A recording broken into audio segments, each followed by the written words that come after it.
The attention economy. How the digital world is stealing your focus. Imagine waking up in the morning and reaching for your phone before your eyes are fully open. Within seconds, your attention is already somewhere else, scrolling through notifications, headlines, messages, and updates. You might think you're simply checking information. But in reality, something far more significant is happening. Your attention, your ability to focus, think, and engage, is being captured. And in the digital world, attention is not just a personal experience anymore. It is a commodity. This is the foundation of what we now call the attention economy.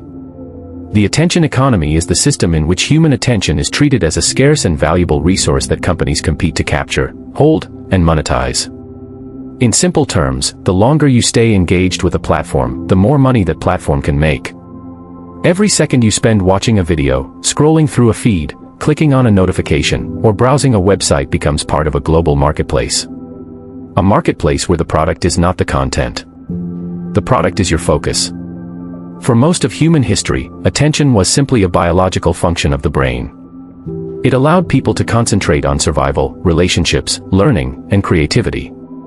But with the rise of digital technology, especially smartphones, social media platforms, streaming services, and algorithm-driven applications, attention has become one of the most valuable currencies in the modern economy. Today, some of the largest companies in the world are not selling physical products. They are selling engagement. Companies design platforms whose primary goal is to keep you interacting with them for as long as possible. Every notification, recommendation, autoplay video, and infinite scroll is carefully engineered to extend the amount of time you spend looking at a screen. Why? Because more attention means more advertising exposure. And more advertising exposure means more revenue. The digital economy discovered something powerful about human psychology. The brain is naturally drawn to novelty, social validation, and unpredictable rewards. These three elements, novelty, validation, and reward, form the psychological engine behind many digital platforms. When a social media notification appears, the brain interprets it as a potential social reward. When a new video is recommended, curiosity is triggered. When content keeps appearing as you scroll, the brain anticipates the possibility of finding something interesting just a little further down. This anticipation releases dopamine, a neurotransmitter associated with motivation and reward. Dopamine doesn't just make you feel pleasure. It makes you want to keep searching. And digital platforms are designed to take advantage of that cycle. Every swipe, every refresh, every click reinforces the loop. You look for something interesting. Sometimes you find it. Sometimes you don't. But the uncertainty itself keeps the brain engaged. This is the same psychological principle used in slot machines. The unpredictable reward pattern keeps people pulling the lever again and again. In the digital world, the lever is your screen. What makes the attention economy so powerful is that it operates quietly. Most people do not consciously realize their attention is being competed for. But behind every application, website, and platform is a set of algorithms analyzing behavior. These algorithms track what you click, how long you watch, what you pause on, what you skip, what you like, what you comment on, what you return to. With this information, platforms learn how to deliver content that keeps you engaged longer. Over time, these systems become extremely good at predicting what will capture your focus. In fact, many of these algorithms know your attention patterns better than you do. The result is a digital environment where almost every interface is optimized to pull you back in. This is why many people experience something strange when they use their phones. You open an app for a specific purpose. Perhaps to send a message or check the weather. But 20 minutes later, you realize you've been scrolling through unrelated content. Your attention was redirected. Not by accident, but by design. The attention economy thrives on this redirection. The longer your focus remains on the platform, the more opportunities there are for advertisements to appear. And advertisements are the primary revenue engine of most digital services. This is why companies invest enormous resources into designing products that are as engaging as possible. Engineers, behavioral scientists, psychologists, and data analysts all work together to refine the systems that keep users engaged. Their goal is not necessarily to harm users, but their business model rewards engagement above all else. And engagement often increases when attention is fragmented. When the brain constantly switches between notifications, messages, videos, and updates, it remains active and stimulated. But there is a hidden cost. The more attention becomes fragmented, the harder it becomes to focus deeply. Tasks that once required sustained concentration, reading, studying, writing, or thinking, become more difficult when the mind is used to constant stimulation. Over time, many people begin to feel something they cannot easily explain. They feel distracted, restless, unable to concentrate for long periods. This is not simply a personal failure of discipline. It is often the result of living inside an environment designed to capture attention continuously. The attention economy does not just influence how we use technology. It influences how we think, how we learn, how we communicate, and even how we experience time. When attention becomes fragmented, experiences become shorter. Information becomes more condensed. Content becomes optimized for speed and engagement rather than depth and reflection. This shift is changing how society consumes information. Articles become headlines. Conversations become comments. Ideas become clips. And attention moves rapidly from one stimulus to the next. But understanding the attention economy is the first step toward reclaiming control. Because once you recognize that your focus is valuable, you begin to see technology differently. Instead of passively consuming whatever appears on the screen, you begin to ask a different question. Where is my attention going? And is that where I want it to be? Your attention shapes your thoughts. Your thoughts shape your actions. And your actions shape the direction of your life.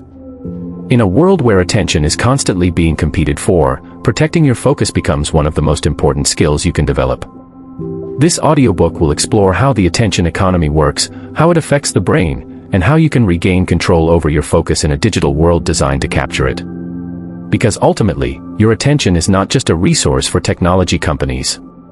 It is the foundation of your awareness, your creativity, and your ability to live intentionally. And once attention is lost, time goes with it. But once attention is reclaimed, something powerful happens. Clarity returns. Focus deepens. And the mind begins to operate with purpose again. Section Summary. In this opening section, we explored the meaning of the attention economy. We learned that human attention has become one of the most valuable resources in the digital world. Modern platforms compete aggressively to capture and hold focus because attention drives engagement, and engagement drives revenue. Through notifications, algorithms, recommendation systems, and infinite scrolling, digital platforms are designed to keep users interacting for as long as possible. These systems rely heavily on psychological mechanisms such as novelty, social validation, and dopamine-driven reward loops. While these technologies offer convenience and connection, they can also fragment attention and reduce the brain's ability to focus deeply. Understanding the attention economy is the first step toward reclaiming control over how we use technology. You've just listened to the meaning of the attention economy. Now that we understand how attention became one of the most valuable resources in the digital world, the next section explores a deeper question. How did this system begin? And how did technology evolve into a global competition for human focus?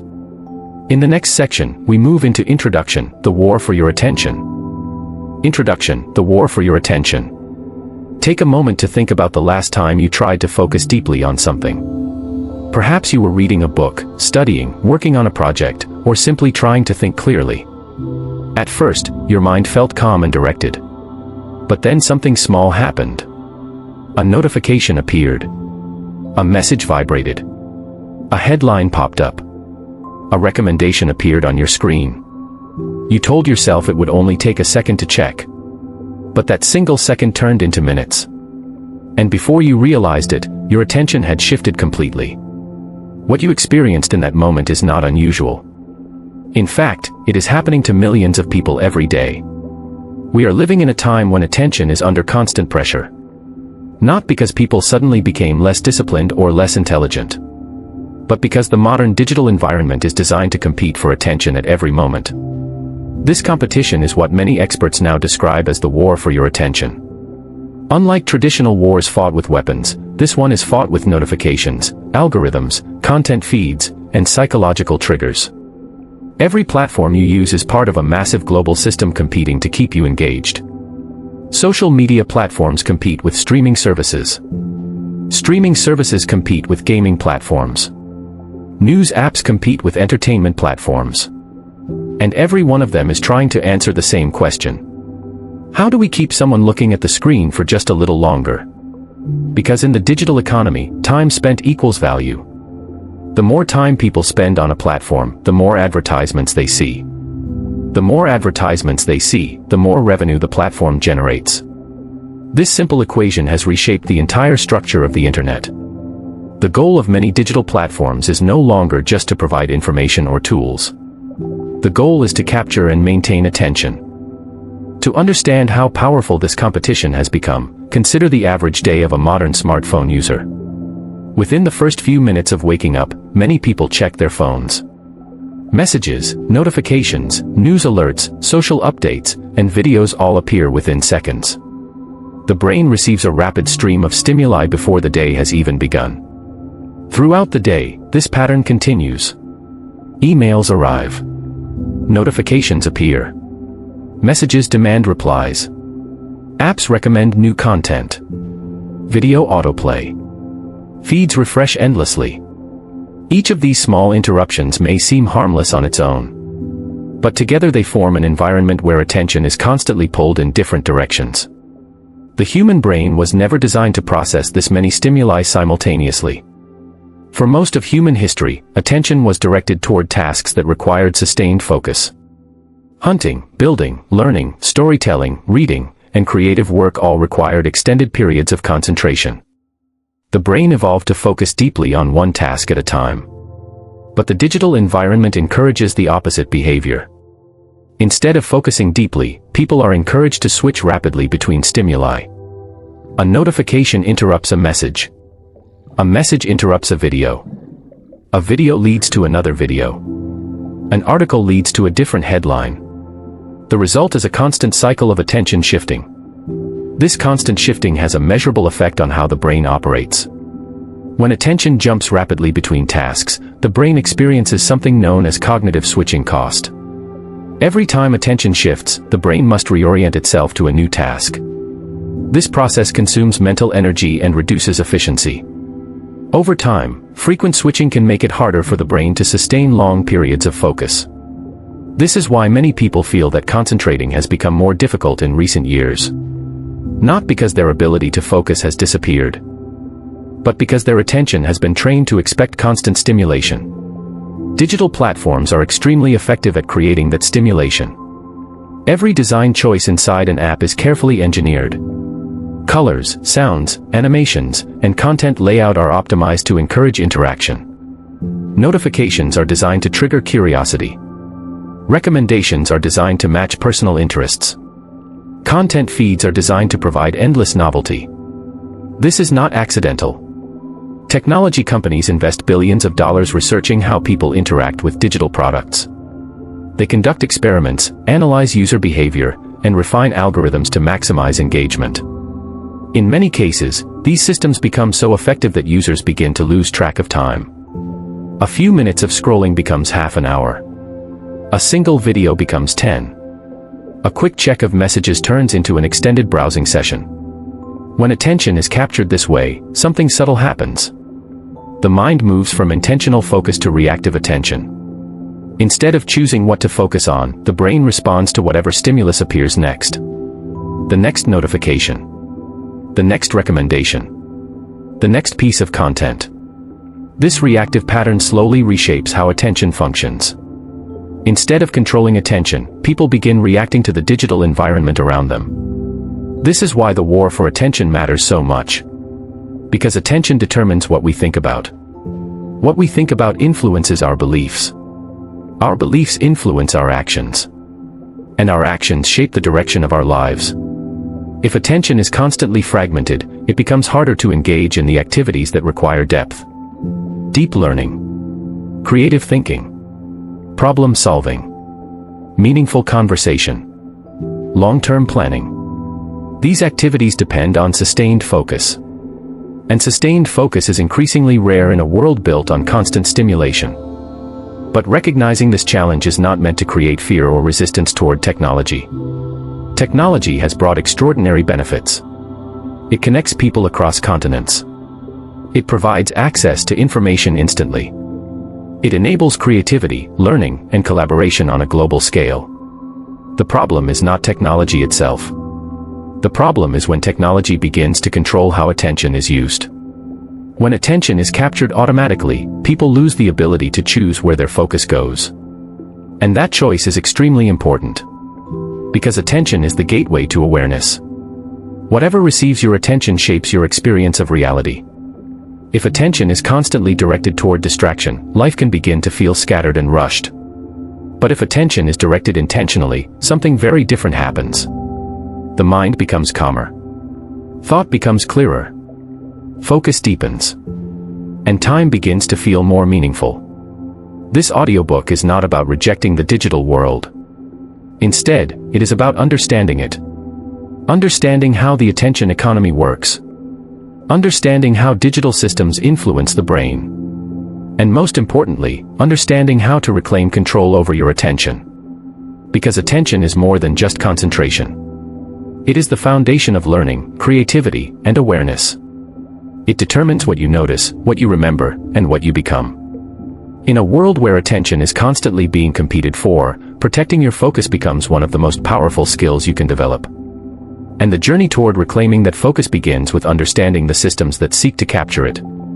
Introduction Summary. In this introduction, we explored the idea that modern technology has created a global competition for human attention. Digital platforms are designed to maximize engagement, often encouraging constant interaction through notifications, recommendations, and endless content feeds. While these systems provide convenience and entertainment, they can also fragment attention and make sustained focus more difficult. Understanding this competition, often described as the war for attention, helps explain why many people feel increasingly distracted in the digital age. By becoming aware of these forces, individuals can begin to take back control of how their attention is used. You've just listened to the introduction, The War for Your Attention. Now that we understand how attention became the center of a global competition, the next chapter explores how this system began. In Chapter 1, The Birth of the Attention Economy, we will discover how human attention gradually transformed into one of the most valuable resources in the modern world.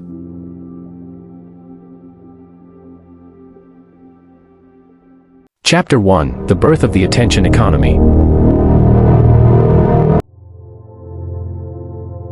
Before the internet, before smartphones, and long before social media feeds existed, attention was already valuable. But it was not yet the center of a global economic system.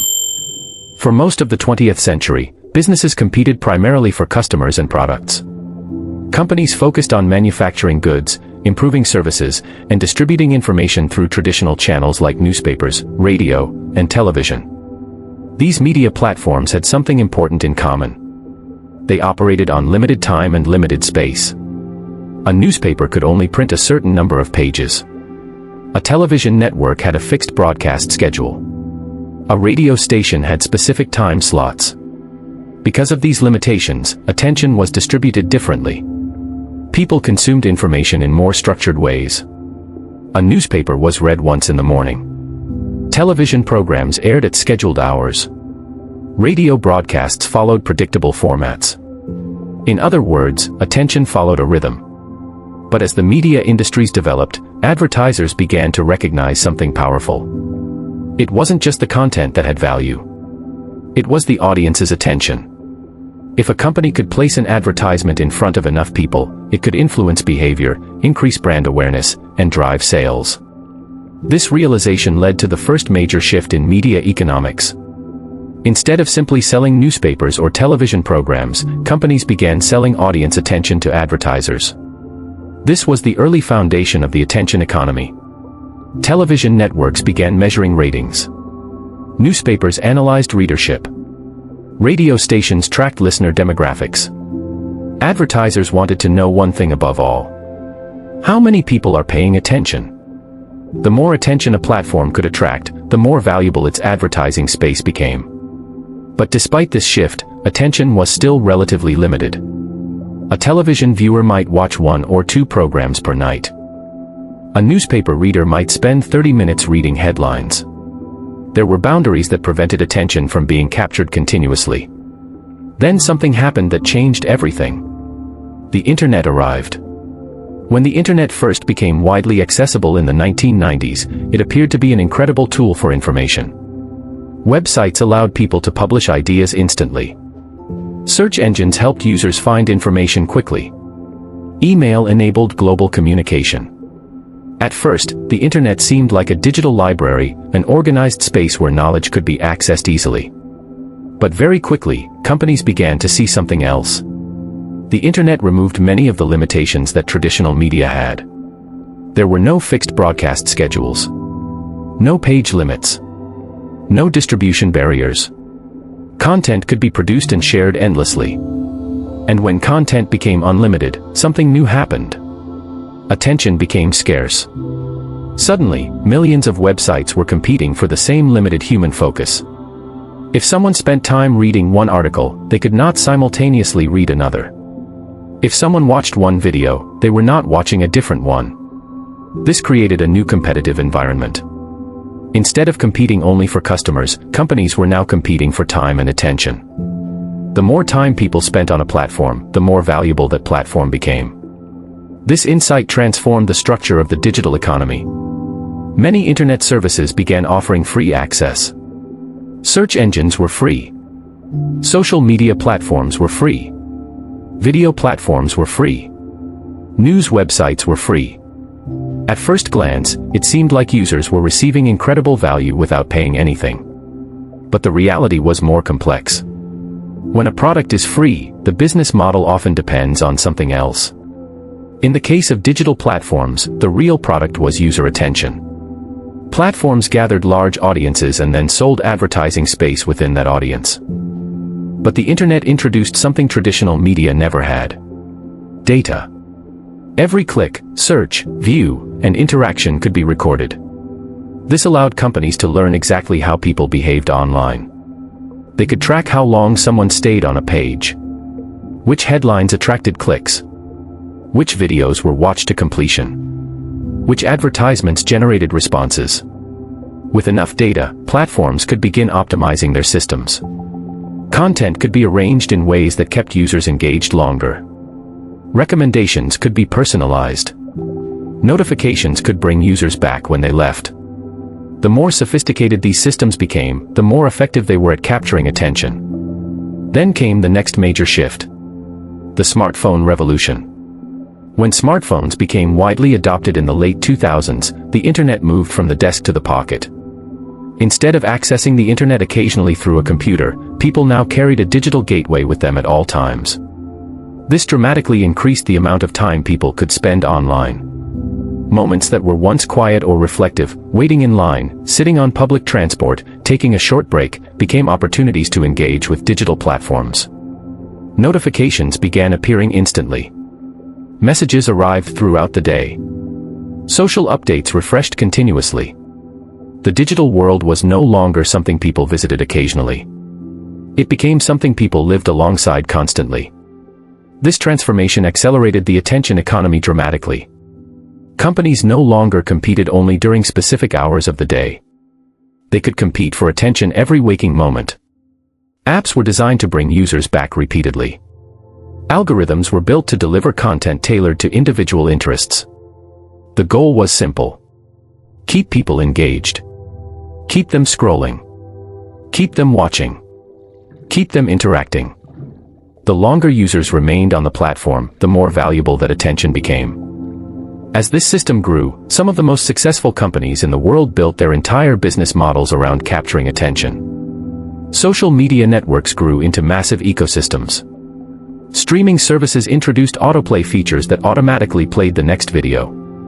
Content feeds were redesigned with infinite scrolling, removing natural stopping points. Notifications became more sophisticated, appearing at moments when users were most likely to respond. All of these features were designed around one central principle: attention drives revenue. But as platforms competed more aggressively for attention, they also began refining the psychological mechanisms that kept users engaged. They studied human behavior carefully. They analyzed which colors encouraged interaction, Which sounds triggered curiosity? Which types of content produced emotional reactions? Which timing patterns brought users back most frequently?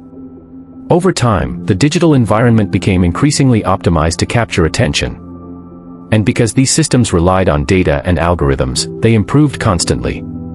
Every interaction made them more effective.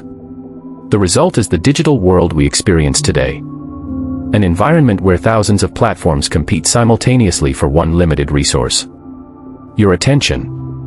What makes the attention economy unique is that it operates mostly in the background. Users often feel they are simply choosing what to watch, read, or click. But behind each interface are complex systems guiding those choices. Content is recommended. Notifications are timed. Feeds are organized to encourage continued engagement. All of these systems are part of a larger economic structure built around attention. But understanding how this system developed is important, because it reveals something essential. The attention economy did not appear suddenly. It evolved gradually, from advertising in newspapers, to television ratings, to internet data tracking, to algorithm-driven engagement systems. Each step increased the ability of companies to capture and measure attention. And with each step, attention became more valuable. Today, attention is often described as the most valuable resource of the digital age. Not oil. Not gold. Not land. But focus. Because every experience, every decision, and every action begins with attention. Where attention goes, behavior follows. And where behavior goes, markets grow. But if attention becomes too fragmented, something important is lost. The ability to think deeply. To reflect. To create. To concentrate for long periods. Which raises an important question. If attention has become the most valuable resource in the modern world, who is controlling it? And how are digital systems shaping what we focus on every day? These questions lead directly into the next chapter. Chapter 1 Summary. In this chapter, we explored how the attention economy developed over time. Originally, media companies competed for audiences through newspapers, radio, and television. Advertisers recognized that attention had economic value, and businesses began selling access to audiences. The internet transformed this model by removing many limitations of traditional media. With unlimited content available, human attention became a scarce resource. Digital platforms began offering free services while generating revenue through advertising based on user engagement. The rise of smartphones further intensified the competition for attention by allowing platforms to reach users at any moment of the day. Through data tracking, algorithms, and behavioral research, companies developed increasingly sophisticated systems designed to capture and retain user focus. This evolution created the modern attention economy, where human attention has become one of the most valuable commodities in the digital world. You've just finished Chapter 1, The Birth of the Attention Economy. Now that we understand how attention became one of the most valuable resources in the digital age, the next chapter reveals something even more important. How do digital platforms actually profit from your attention? In Chapter 2, The Business Model of Distraction, we will explore the economic systems that reward companies for keeping you engaged for as long as possible.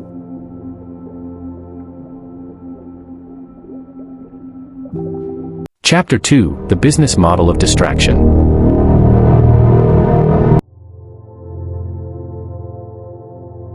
In the previous chapter, we explored how attention gradually became one of the most valuable resources in the digital world.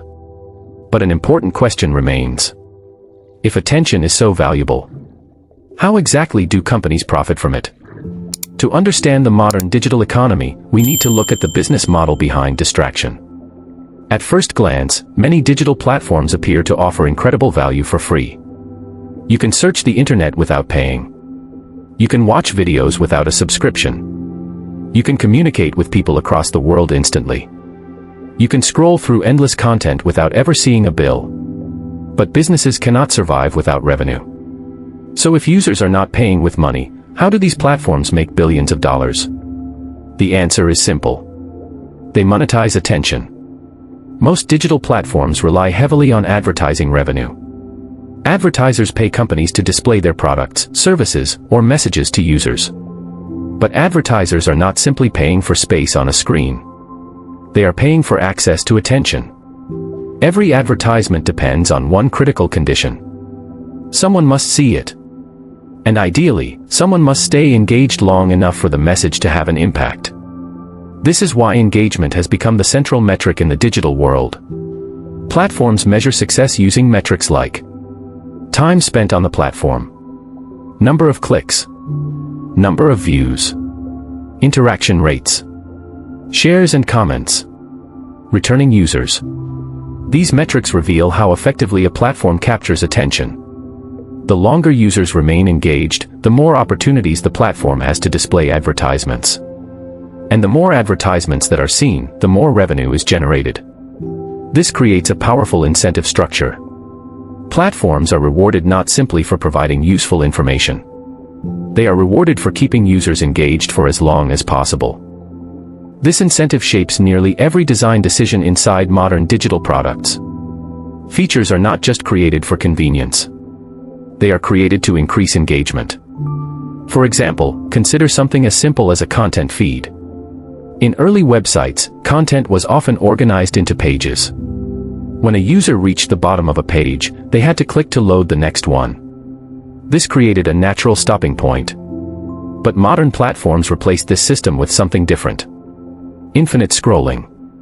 Instead of reaching the end of a page, new content loads automatically as you scroll. This removes the natural decision point where a user might stop. The brain continues moving downward, consuming more content without interruption. Another powerful engagement tool is autoplay. Streaming platforms often begin playing the next video automatically when one ends. Without autoplay, viewers would have to consciously decide whether to continue watching. But with autoplay, the next video begins before that decision occurs. The result is longer viewing sessions. Notifications are another key part of the engagement system. When you receive a notification, your brain interprets it as a signal that something requires attention. It might be a message, a comment, a like, or a recommendation. The notification creates a small sense of urgency. Even if the content itself is not important, the alert captures curiosity. This curiosity draws the user back to the platform. Once the user returns, the platform can display additional content and advertisements. But the most powerful tools in the business model of distraction are algorithms. Algorithms analyze enormous amounts of user data. They observe behavior patterns such as what you click, what you watch, how long you stay, which topics interest you, which content you skip. Using this information, algorithms begin to predict what type of content will keep you engaged. Over time, the recommendations become increasingly personalized. You are shown videos, articles, posts, and images that match your preferences closely. This creates the feeling that the platform understands you. But the real goal is not simply to match your interests. The goal is to maximize time spent on the platform.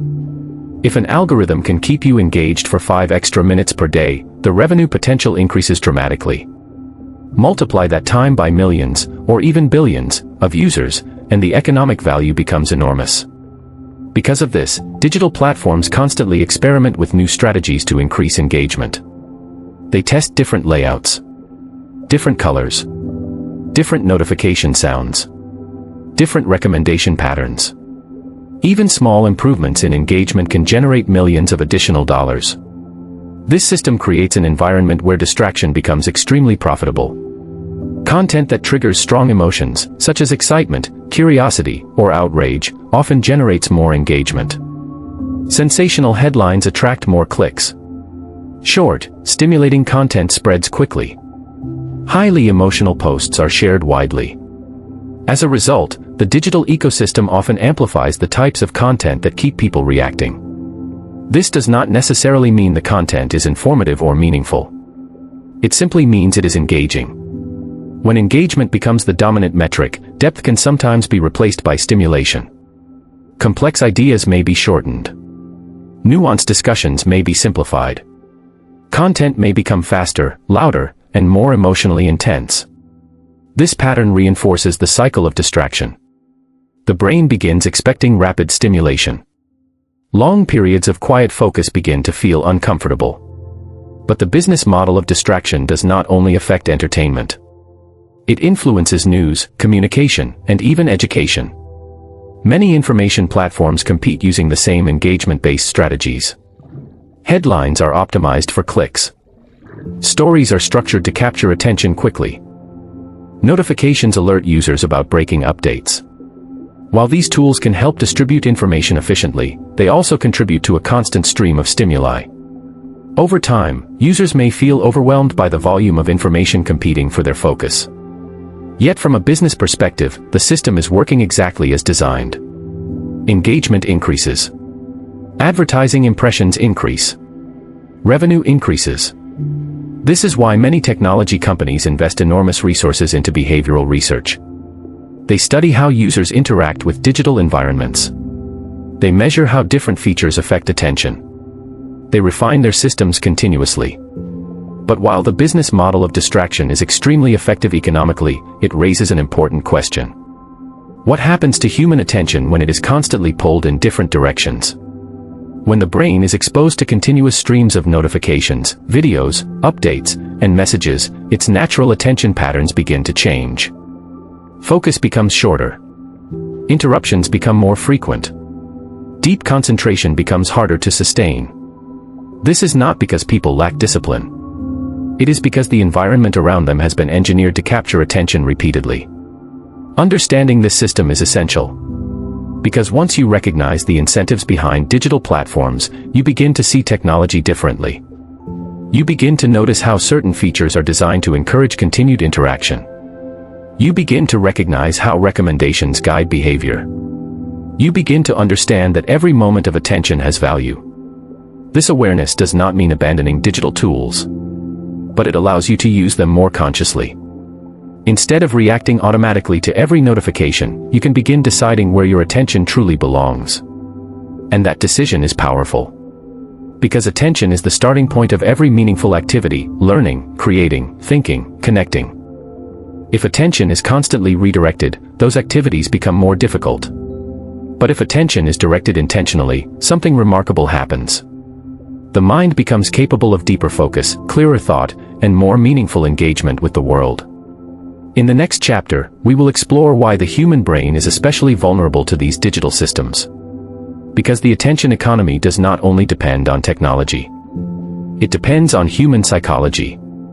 Understanding how the brain responds to novelty, rewards, and social signals will reveal why digital platforms are so effective at capturing attention.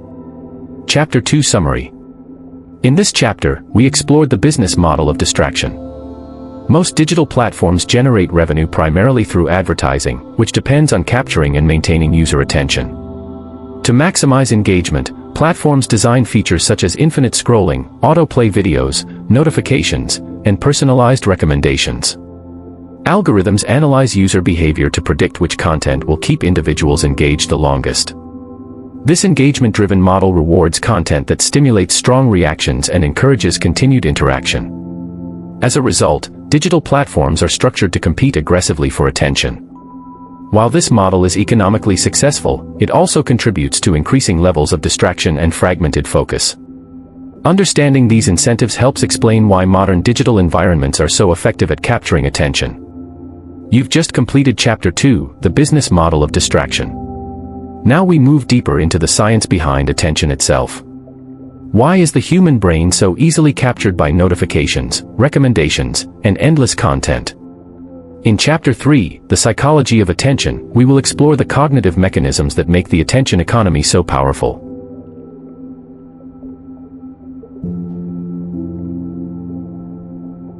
Chapter 3, The Psychology of Attention.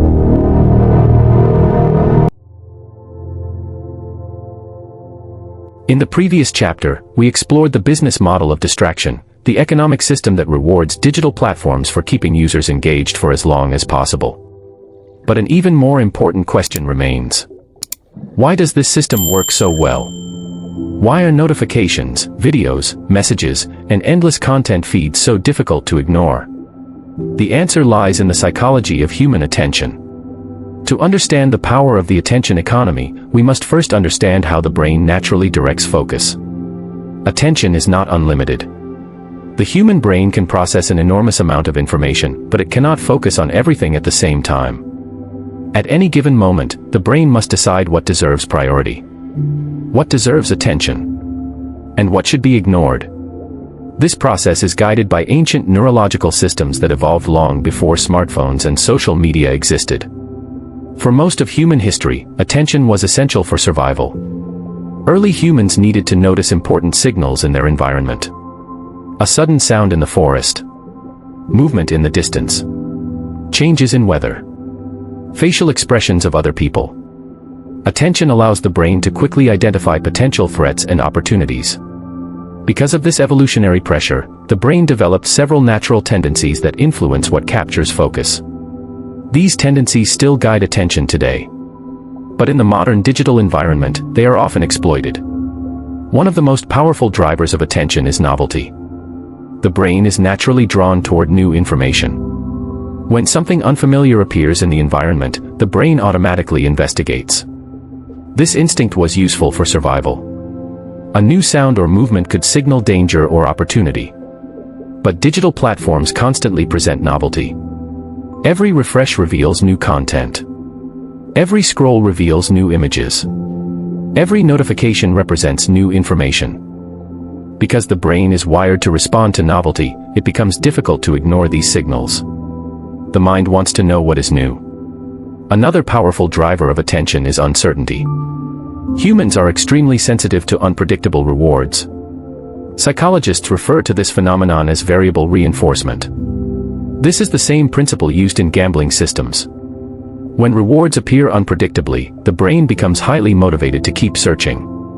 In a slot machine, the player pulls the lever repeatedly because the next spin might produce a reward. Digital platforms use similar patterns. Sometimes a notification leads to something interesting. Sometimes it leads to something trivial. But because the outcome is uncertain, the brain continues checking. You open a message to see what someone said. You refresh a feed to see what appears next. You watch another video to see what the next recommendation offers. Each action carries the possibility of a small reward, information, entertainment, social interaction. This unpredictable reward pattern keeps attention engaged. Another powerful psychological driver is social validation. Humans are deeply social creatures. For thousands of years, survival depended on belonging to a group. Being accepted by others increased safety and cooperation. Being rejected could threaten survival. Because of this history, the brain is extremely sensitive to social signals. Approval, recognition, and feedback all trigger emotional responses. Digital platforms amplify these signals. Likes, comments, shares, mentions, follower counts. These small indicators create a continuous stream of social feedback. Every time someone interacts with your content, the brain interprets it as social recognition. This can release dopamine, a chemical associated with motivation and reward. Dopamine does not simply create pleasure. It creates anticipation. It motivates the brain to repeat behaviors that might produce rewards again. This is why people often check their phones repeatedly. Not because something important has already happened, but because something might happen. Another psychological mechanism that captures attention is interruption.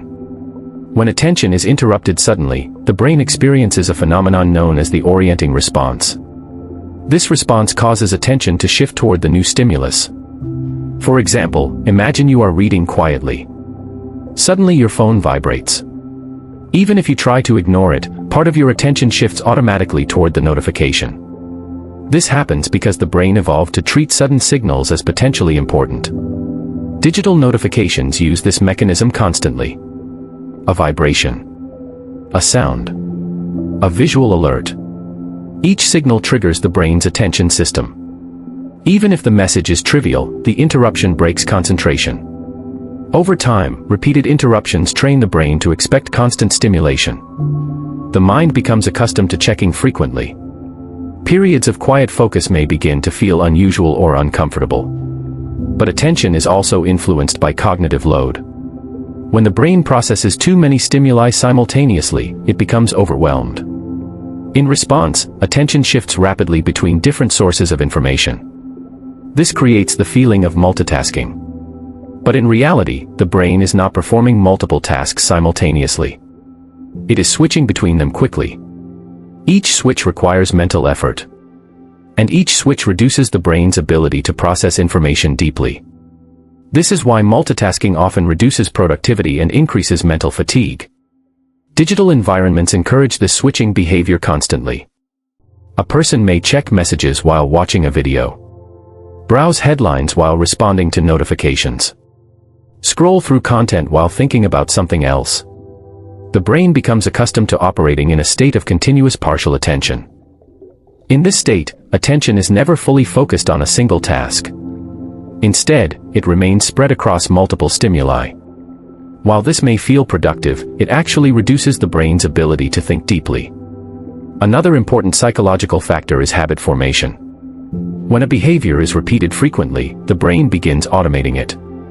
Habits form through repeated cycles of cue, action, and reward.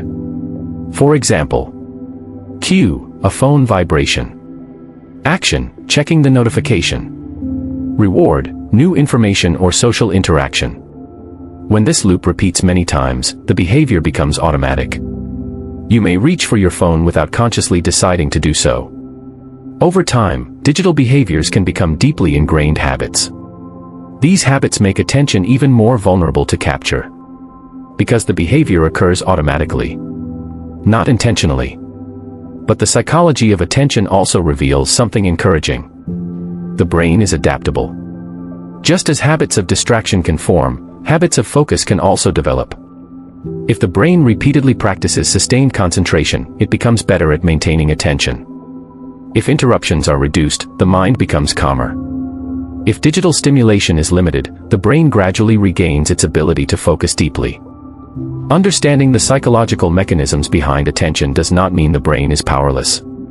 It means awareness is possible. Once you recognize the triggers that capture attention, novelty, uncertainty, social validation, interruption, you can begin to respond differently. You can notice when attention is being pulled away. You can pause before reacting automatically. You can decide whether a stimulus truly deserves your focus. Because ultimately, attention determines what enters your awareness. And awareness shapes your thoughts. Your thoughts shape your decisions. Your decisions shape your life. In the next chapter, we will examine one of the most powerful tools used in the attention economy. A feature so common that many people barely notice it. Yet it interrupts attention dozens, sometimes hundreds, of times each day. Notifications. These small signals may seem harmless, but they play a central role in the system designed to capture attention. Chapter 3 Summary. In this chapter, we explored the psychology of attention. The human brain is naturally drawn to novelty, unpredictable rewards, and social validation. These evolutionary mechanisms once helped humans survive, but they also make modern digital systems extremely effective at capturing focus. Notifications trigger the brain's orienting response, causing attention to shift automatically. Unpredictable rewards encourage repeated checking behavior, while social feedback creates strong emotional reinforcement. Constant interruptions and multitasking increase cognitive load, making sustained focus more difficult. Repeated interactions with digital platforms can form habits that capture attention automatically. However, because the brain is adaptable, it is possible to rebuild stronger focus by understanding and managing these psychological triggers. You've just completed Chapter 3, The Psychology of Attention. Now that we understand why the brain is naturally drawn to digital stimuli, the next chapter focuses on one of the most powerful tools used to capture attention. In Chapter 4, The Notification Trap, we will explore how alerts, vibrations, and digital signals train the brain to expect constant interruption.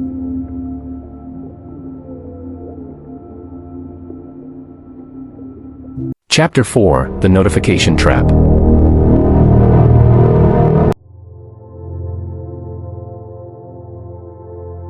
Take a moment to think about how many times your phone notifies you in a single day. A vibration in your pocket. A small red badge on an app icon. A sound indicating a new message. A banner sliding across the top of the screen. Each of these signals lasts only a second or two. Yet each one carries an incredible amount of power over your attention. This is the notification trap. A system designed to repeatedly interrupt focus and pull your attention back toward digital platforms. At first glance, notifications seem helpful. They inform us about new messages, reminders, updates, and important information. Without them, communication might be slower.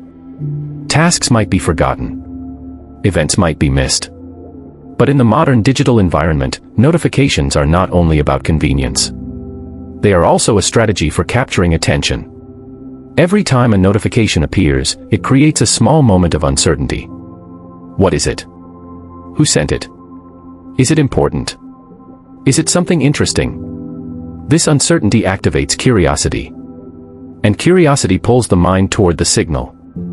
Even if the notification turns out to be unimportant, the interruption has already occurred. Your attention has shifted.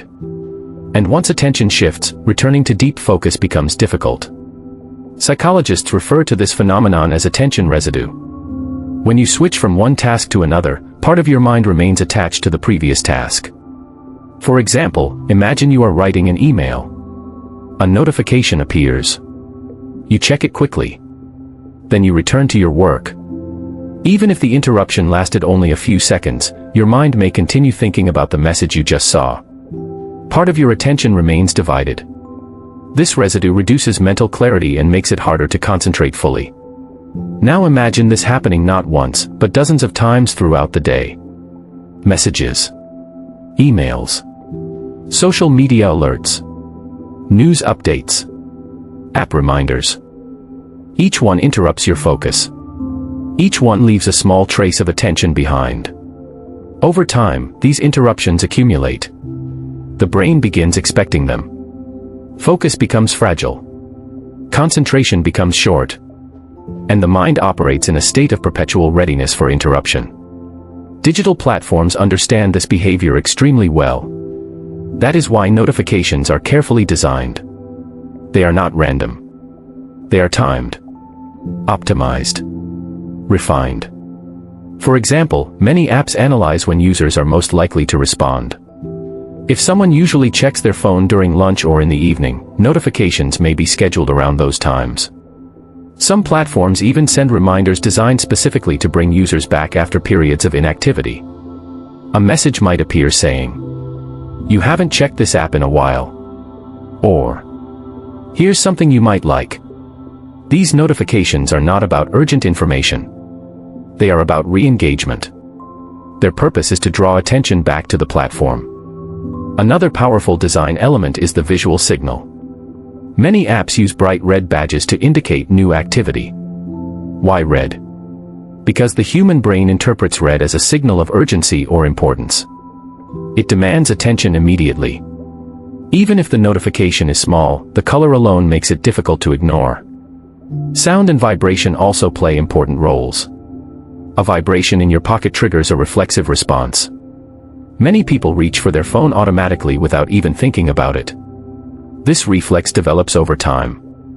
Every time the vibration leads to a message, social interaction, or new information, the brain reinforces the behavior. Eventually, the response becomes automatic. The notification appears. The phone is checked. No conscious decision is required. But perhaps the most powerful aspect of notifications is how they reshape our relationship with time and attention. Before smartphones, most people experienced long stretches of uninterrupted activity. Reading a book. Working on a project. Having a conversation. Thinking quietly. Interruptions existed, but they were less frequent. Today, digital signals appear constantly.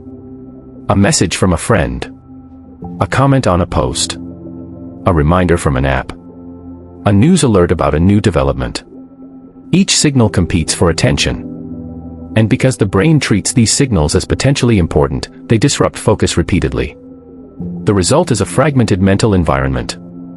Instead of deep concentration, the mind shifts between short bursts of attention. A few minutes here. A few minutes there. Another notification. Another interruption. Over time, the brain adapts to this pattern. It becomes accustomed to switching tasks frequently. It begins expecting stimulation. Moments of quiet may even feel uncomfortable. Some people notice this when they attempt to concentrate on a difficult task. After a few minutes, the mind begins searching for something else to check. A message. A website. A notification. This urge is not simply a lack of discipline. It is the result of conditioning. The brain has learned to expect frequent stimulation. But the notification trap does more than interrupt focus. It also influences emotional states. Each notification carries a small emotional signal. Excitement, curiosity, anticipation, sometimes even anxiety. What if the message contains something important? What if someone needs a response? What if something interesting is happening online? These emotions create a subtle psychological pressure to respond quickly. And when people respond quickly, they reinforce the cycle. The platform receives engagement. The system learns that the notification was successful. Future notifications may become even more frequent. Yet the irony is that most notifications are not truly urgent. Many messages could wait hours, or even days, without causing any real problem. This illusion pulls attention away from tasks that may actually be more important. Over time, many people find themselves reacting to digital signals instead of directing their own focus. The phone vibrates. The message appears. The mind reacts. Attention shifts automatically. But recognizing the notification trap is the first step toward escaping it. Because once you understand how these signals influence attention, you can begin to make different choices. You may decide to disable unnecessary notifications. You may set specific times to check messages rather than responding immediately. You may create periods of uninterrupted focus where digital signals are temporarily silenced. These small changes can have a profound effect on attention. Without constant interruptions, the brain gradually relearns how to focus deeply. Thought becomes clearer. Productivity improves. Mental calm returns. The goal is not to eliminate technology completely, but to prevent technology from controlling your attention. Because attention is one of the most valuable resources you possess. It determines what you notice, what you think about, what you create, and ultimately, how you experience your life. In the next chapter, we will explore another powerful force shaping the attention economy. Not notifications, but the invisible systems that decide what content appears in front of you every day. These systems are known as algorithms. And they play a crucial role in shaping what you see, what you read, and what captures your focus. Chapter 4 Summary. In this chapter, we explored the notification trap. Notifications are one of the most powerful tools used by digital platforms to capture attention. Every alert creates curiosity and uncertainty, prompting users to check their devices. These interruptions create attention residue, making it harder to return to deep focus after switching tasks. Digital platforms design notifications carefully, using colors, sounds, vibrations, and timing patterns to maximize engagement. Over time, frequent notifications train the brain to expect constant stimulation, making sustained concentration more difficult. However, by recognizing how notifications influence behavior, individuals can begin to manage them more intentionally and regain control over their focus. You've just finished Chapter 4, The Notification Trap. Now we move deeper into one of the most powerful forces shaping the digital world.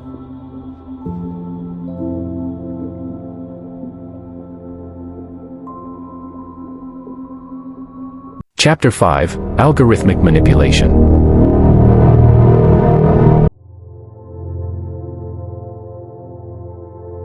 Imagine opening a video platform, a social media app, or a news feed. Within seconds, content appears that seems almost perfectly tailored to your interests. Videos you might enjoy. Articles related to topics you've searched for. Posts from people you interact with frequently. Recommendations that feel strangely accurate. It can almost seem as if the platform understands you. And in many ways, it does. Behind these digital experiences are powerful systems known as algorithms. Algorithms are sets of instructions designed to analyze information and make decisions. In the digital world, algorithms constantly process enormous amounts of data to determine what content should appear in front of each user.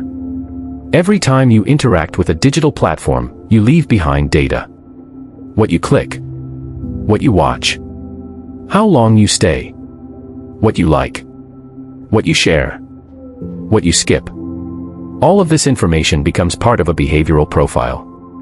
The platform uses this profile to predict what type of content will keep you engaged. This process is known as algorithmic recommendation. The goal is simple. Show users content that will capture their attention and keep them interacting with the platform. At first glance, this may seem helpful. Personalized recommendations can make it easier to find content that matches your interests. Instead of searching endlessly, relevant material appears automatically. But the algorithm is not designed primarily to serve your curiosity or education. Its primary objective is engagement. The algorithm is constantly asking one question: what content will keep this user on the platform longer? Because the longer users stay engaged, the more opportunities there are for advertisements to appear.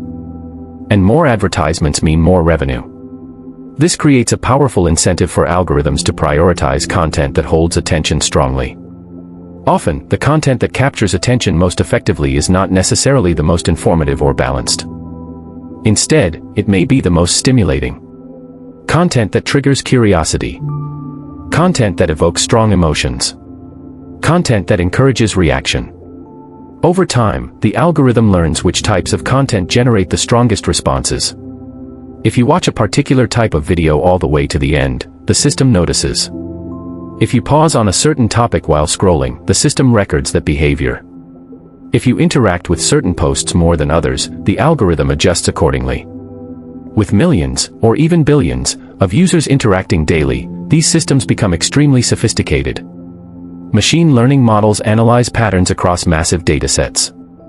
They identify subtle connections between behavior and engagement. And they refine recommendations continuously. The result is an experience where the platform becomes increasingly effective at predicting what will hold your attention. But algorithmic systems also have an important side effect. They create what researchers often call attention tunnels. Because algorithms show users content similar to what they have already interacted with, the range of visible information can become narrower. For example, if someone watches several videos about a particular topic, the algorithm may begin recommending more content related to that same topic. The feed gradually fills with similar material. This pattern can create the feeling that the entire platform revolves around a specific set of ideas or interests. In reality, the algorithm is simply responding to previous engagement. But the effect can be powerful. Attention becomes concentrated in specific areas while other topics fade from view. This phenomenon is sometimes referred to as a filter bubble. The algorithm filters information based on predicted preferences. While this may increase engagement, it can also reduce exposure to diverse perspectives. But beyond shaping what information we see, algorithms also influence how long we stay engaged. Many platforms carefully arrange content to maximize viewing time. For example, when one video ends, another begins automatically. Recommendations appear instantly. Content feeds refresh endlessly. There is rarely a natural stopping point. The system is designed to maintain a continuous stream of stimuli. And because the algorithm adapts to each user individually, it becomes extremely effective over time. Some researchers compare this system to a personalized attention engine. Each user receives a unique flow of content optimized to hold their focus. Two people using the same platform may see entirely different experiences. Each feed is shaped by behavior patterns, preferences, and engagement history. The more time someone spends interacting with the platform, the more data the algorithm collects. And the more data it collects, the better it becomes at predicting what will keep that person engaged. But the algorithm does not only respond to your behavior. It can also influence it. If the system repeatedly shows certain types of content, users may begin interacting with those topics more frequently. Over time, behavior can shift. Interests can evolve. Attention patterns can change.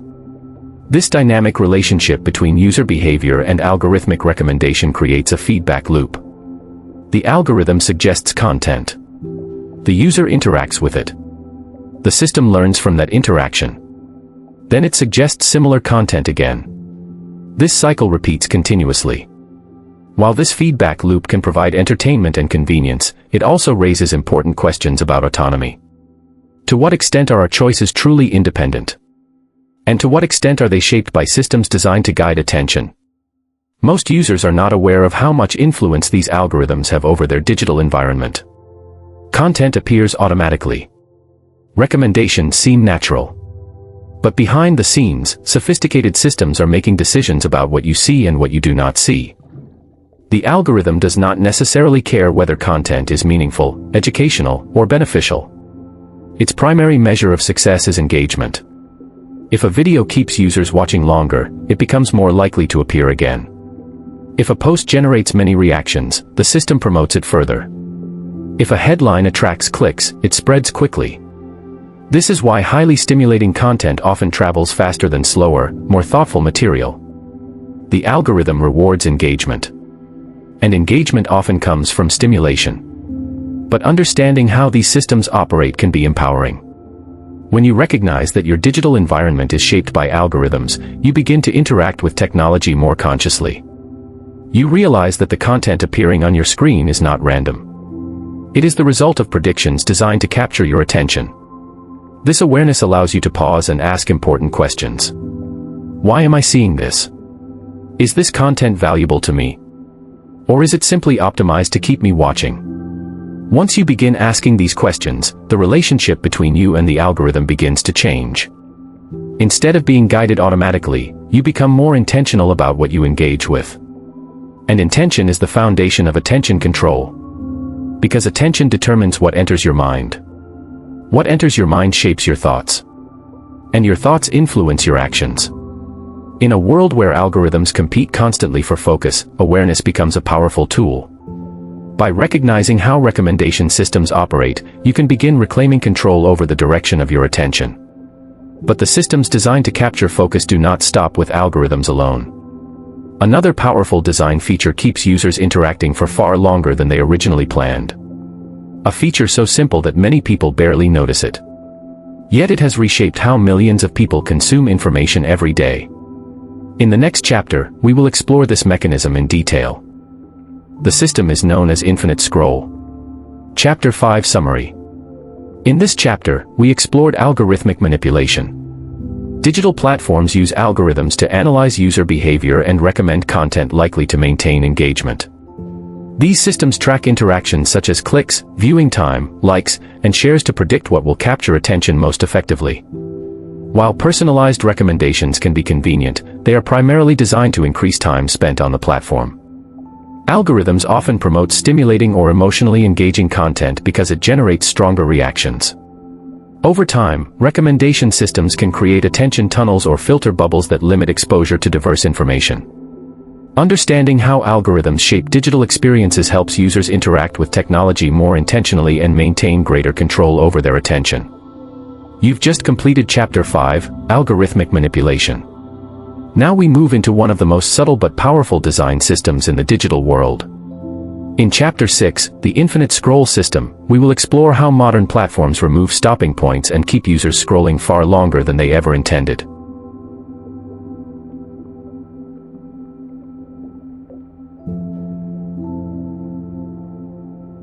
Chapter 6, the Infinite Scroll System.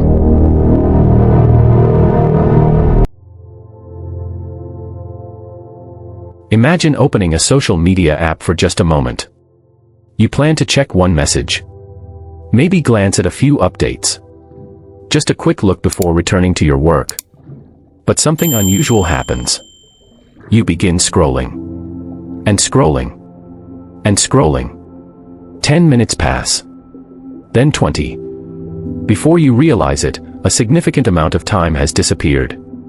You may even pause and ask yourself a question. How did I end up spending so long here? The answer lies in one of the most powerful design features in the digital world. A system known as infinite scroll. At first glance, an infinite scroll seems like a small technical convenience. Instead of clicking to load the next page of content, new material appears automatically as you scroll downward. This makes browsing feel smooth and continuous. There are no interruptions. No loading screens. No buttons to press. Just an endless stream of content. But behind this simple design is a powerful psychological mechanism. Because when you remove stopping points, you remove moments of decision. In earlier versions of the internet, content was organized into pages. You might read an article and then reach the bottom. To continue, you would have to click Next Page or choose another link. That small pause created a natural opportunity for reflection. You could decide whether you actually wanted to continue. Maybe you should close the website.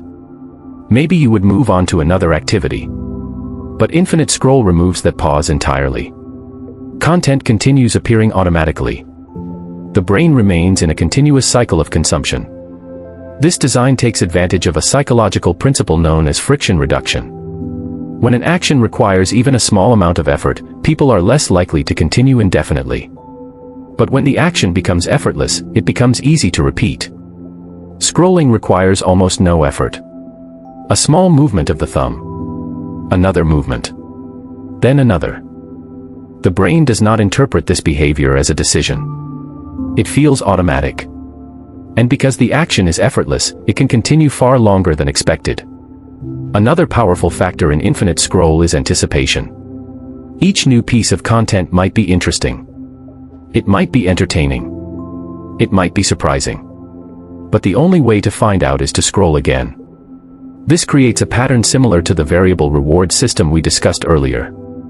Sometimes the next item is fascinating. Sometimes it is not. But the uncertainty itself keeps the brain engaged.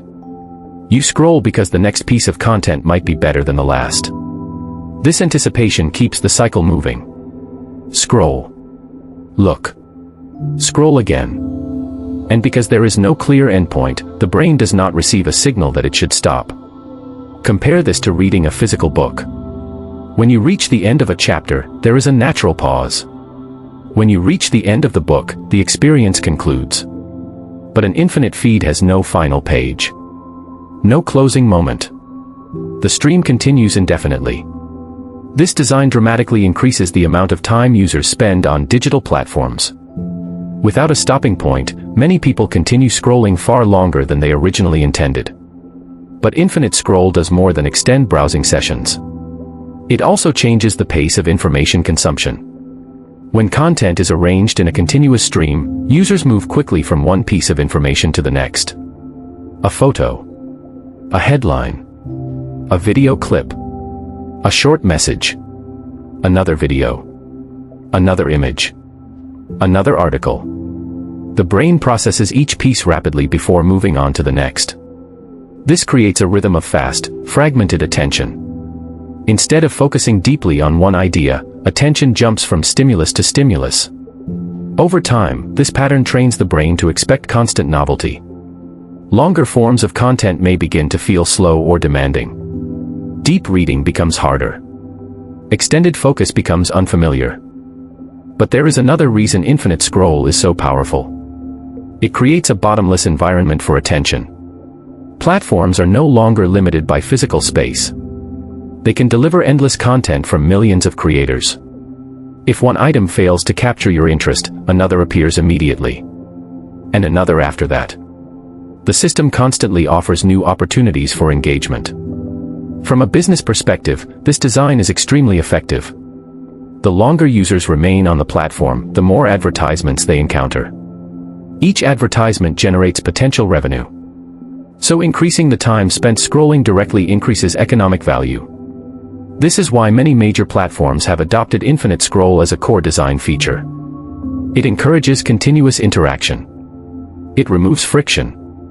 And it keeps attention flowing. But while this system benefits engagement metrics, it also raises an important question. What happens to human attention in an environment with no natural boundaries? In most areas of life, boundaries help structure behavior. Work has starting and ending times. Meals have beginnings and endings. Books have chapters. Conversations conclude. But infinite digital environments rarely provide these signals. The feed continues indefinitely. And without a boundary, it becomes easy to lose track of time. Many people have experienced this phenomenon. They check their phone briefly. Then suddenly realize 30 minutes have passed. Sometimes even longer. The experience can feel almost automatic. As if attention was pulled along without conscious intention. This is not accidental. Infinite scroll is specifically designed to maintain that flow. The more smoothly the experience continues, the less likely the brain is to stop.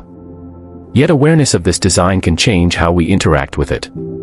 When you recognize that a feed is intentionally endless, you begin to see the scrolling experience differently. Instead of assuming there is always something important just a little further down, you can recognize the pattern. You can pause. You can ask yourself a simple question. Do I actually want to keep scrolling right now? That small moment of awareness can break the cycle.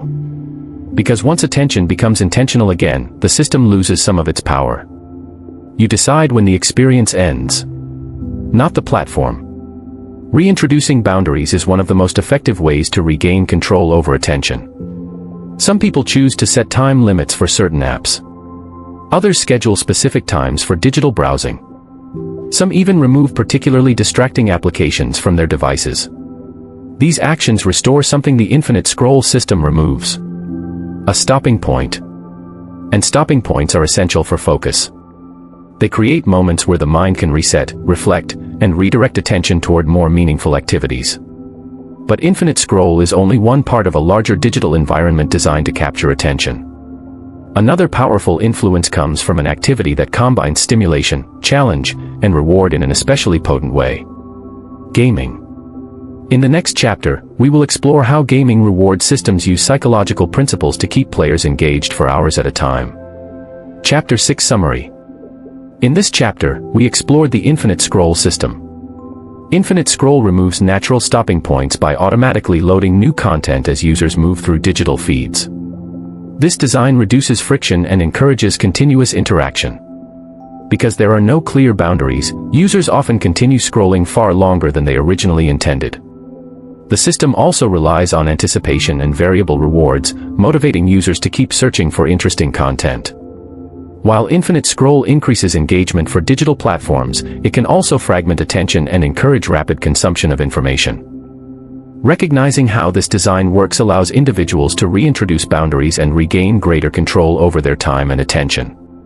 You've just completed Chapter 6, the infinite scroll system.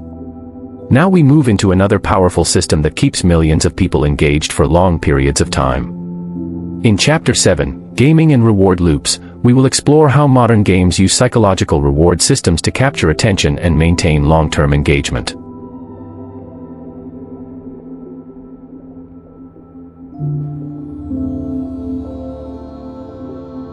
Chapter 7, Gaming and Reward Loops.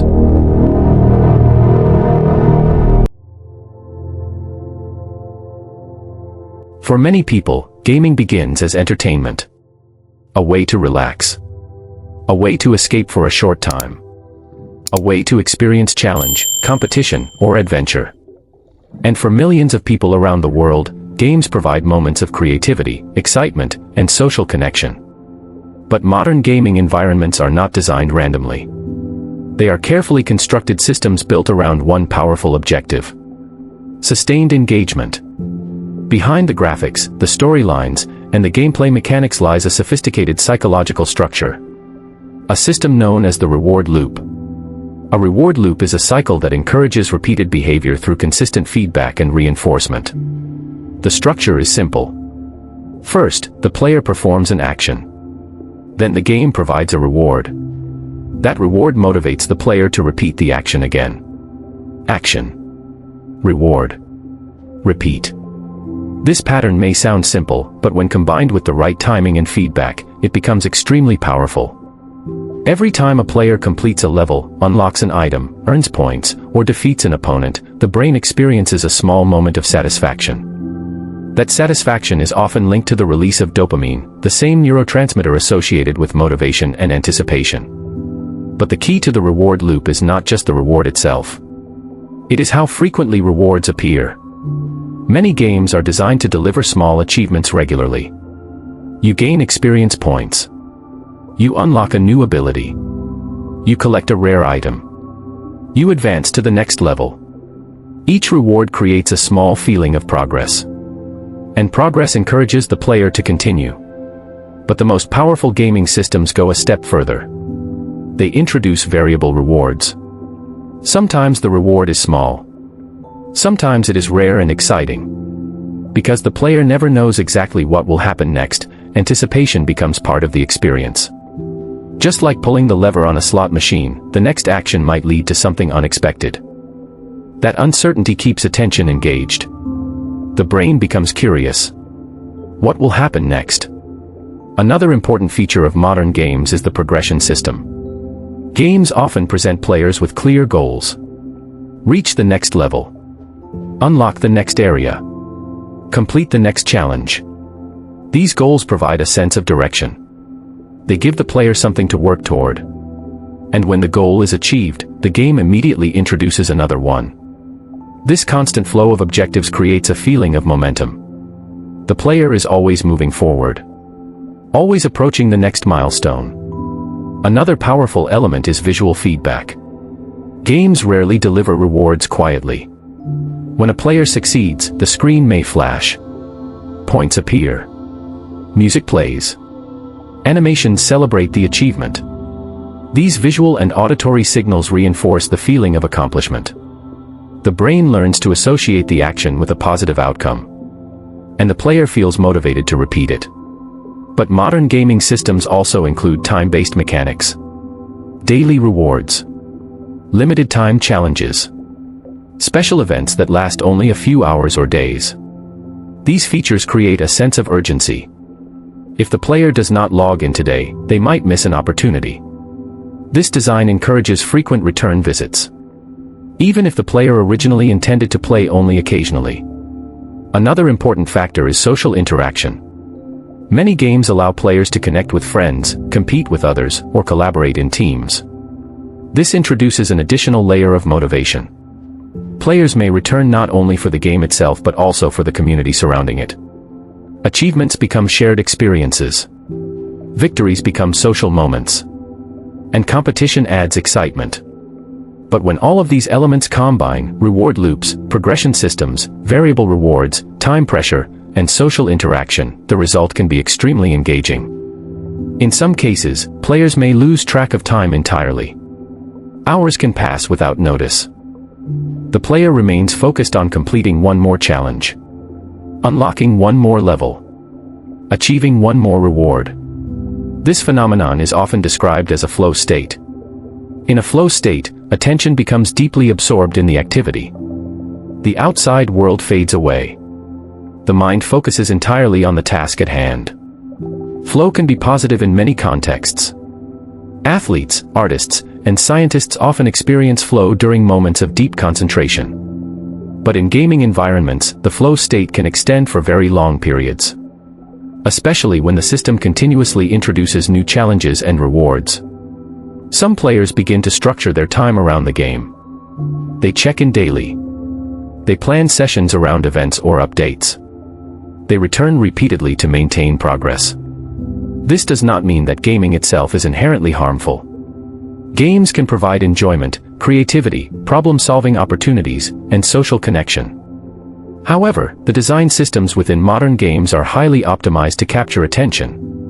When combined with smartphones, constant internet access, and global online communities, the engagement potential becomes enormous. For some individuals, this can lead to compulsive play patterns. The brain becomes accustomed to the reward cycle, and stepping away may feel uncomfortable. But awareness again becomes a powerful tool. When players understand the structure of gaming reward loops, they begin to see the experience more clearly. The excitement of leveling up, the anticipation of unlocking rewards, the satisfaction of completing challenges. These are not accidental. They are carefully designed feedback systems. Recognizing these systems allows individuals to make more intentional decisions about their gaming habits. They can choose when to engage, how long to play, and when to step away. Because attention, once directed consciously, becomes easier to manage. But gaming is only one part of the larger digital ecosystem competing for attention. The deeper issue appears when multiple systems, social media, video platforms, gaming environments, and constant notifications begin operating simultaneously. Together, they can create a much larger shift in how human attention functions. In the next chapter, we will explore the result of this shift, a phenomenon many researchers now call the attention collapse. Chapter 7 Summary. In this chapter, we explored gaming reward loops. Modern games use carefully designed feedback systems to encourage repeated engagement. These systems include progression mechanics, variable rewards, visual feedback, and time-based incentives that motivate players to return frequently. Each reward reinforces the cycle of action and satisfaction, making the experience highly engaging. When combined with social interaction and constant internet access, these systems can sustain attention for long periods. Understanding the structure of gaming reward loops helps individuals recognize how these systems influence behavior and allows them to engage with games more intentionally. You've just completed Chapter 7, Gaming and Reward Loops. Now we move into one of the most important turning points in our understanding of digital influence. In Chapter 8, The Attention Collapse, we will explore how constant digital stimulation may be reshaping the human ability to focus.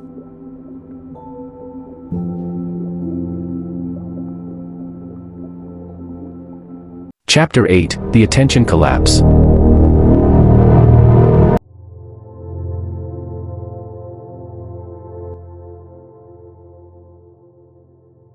For most of human history, attention functioned very differently from the way it operates today. People spent long periods focusing on single activities. Reading books. Working on crafts. Solving complex problems.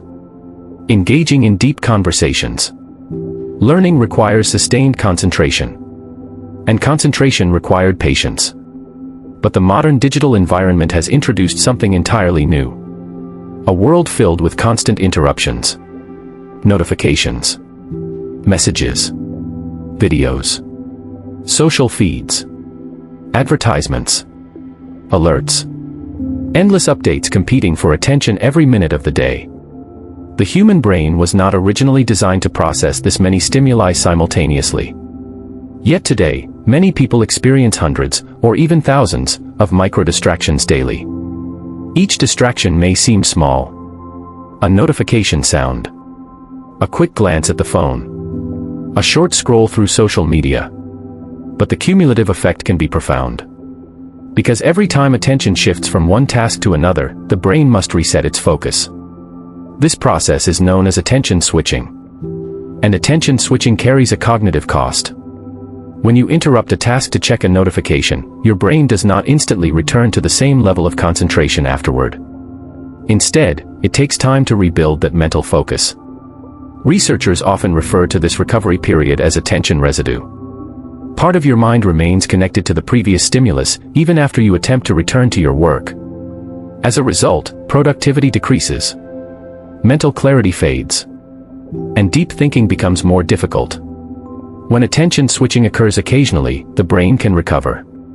But when it happens repeatedly throughout the day, something different begins to occur. The brain adapts. It becomes accustomed to constant stimulation. And gradually, the ability to sustain deep focus begins to weaken. This is what many researchers now call the attention collapse. The attention collapse does not mean that people have lost their intelligence. Nor does it mean the brain has lost its capacity to focus entirely. Instead, it means that the default state of attention has shifted. Rather than expecting long periods of concentration, the brain begins to expect frequent novelty. Short bursts of information. Quick entertainment. Rapid transitions from one stimulus to another. This expectation can change how people interact with the world. Tasks that require extended focus may begin to feel unusually difficult. Reading a long article. Studying complex material. Working on a project without interruption. Even watching a full lecture or documentary. These activities demand sustained attention. But if the brain has been conditioned to expect rapid stimulation, slower experiences may feel uncomfortable. Not because the task itself is impossible, but because the brain has become accustomed to faster rewards. Another consequence of attention collapse is mental fragmentation. Instead of processing ideas deeply, the mind begins to skim information. Scanning headlines. Watching short clips. Glancing at posts. Jumping quickly from one topic to another. This style of information consumption can create the illusion of knowledge. You feel informed because you have seen many pieces of information. But deeper understanding requires more time. It requires reflection. It requires connecting ideas together. Without sustained attention, those deeper cognitive processes become harder to access. Another important effect of constant digital stimulation is reduced tolerance for boredom. In earlier generations, boredom was a common experience. Waiting in line, sitting quietly, traveling without entertainment. During these moments, the mind often wandered. People reflected on ideas, imagined possibilities, solved problems. Many creative insights occur during periods of mental rest. But today, boredom is frequently interrupted. A smartphone appears instantly. Entertainment fills every spare moment. The mind rarely sits in silence. While constant stimulation can be enjoyable in the short term, it may also reduce the brain's opportunity to process information deeply. Without quiet moments, reflection becomes rare. And without reflection, learning becomes more superficial. But perhaps the most important impact of the attention collapse appears in long-term focus. Many individuals now report difficulty concentrating for extended periods. Tasks that once required an hour of sustained effort now feel exhausting after just a few minutes. This does not mean that focus is permanently lost. Attention is a skill. And like any skill, it can be strengthened or weakened depending on how it is used. If attention is trained through constant multitasking and distraction, the brain becomes better at switching tasks rapidly. But if attention is trained through sustained concentration, the brain becomes better at maintaining focus. In other words, the brain adapts to the environment it experiences most frequently. And the modern digital environment is designed to encourage rapid attention shifts. But recognizing the phenomenon of attention collapse is the first step toward reversing it. Once you understand how attention is being fragmented, you can begin rebuilding it intentionally. You can create environments that support focus rather than interrupt it. You can reduce unnecessary distractions. You can train your mind to remain with a single task for longer periods. Over time, the brain can regain its ability to concentrate deeply. Because attention is not a fixed trait. It is a trainable capacity. The same technology that fragments attention can also be used more consciously. Tools can support productivity. Information can support learning. Digital systems can support creativity. But only if they are used intentionally rather than automatically. The challenge of the modern world is not simply to eliminate technology. Technology is deeply integrated into nearly every aspect of life. The challenge is to rebuild a healthy relationship with attention within that environment. And that process begins with a simple decision. Choosing when to direct your focus. Choosing when to disconnect. Choosing when to create space for deep thinking. But understanding the problem alone is not enough. The next step is learning how to reclaim control. In the next chapter, we will begin exploring practical strategies for doing exactly that. Strategies for reclaiming your mind in a world designed to capture your attention. Chapter 8 Summary. In this chapter, we explored the attention collapse. Constant digital stimulation has introduced an environment filled with frequent interruptions and rapid information consumption. These interruptions force the brain to switch attention repeatedly, reducing its ability to sustain deep focus. Over time, the brain begins to expect constant novelty, making slower activities such as reading, studying, or long-term concentration more difficult. This shift leads to fragmented thinking, reduced tolerance for boredom, and decreased opportunities for deep reflection. However, attention remains a trainable skill. By recognizing the influence of digital environments, individuals can begin rebuilding their ability to focus through intentional habits and conscious technology use. You've just completed Chapter 8, The Attention Collapse. Now we begin the recovery phase. In Chapter 9, Reclaiming Your Mind, we will explore how individuals can rebuild focus and regain control over their attention in the digital age.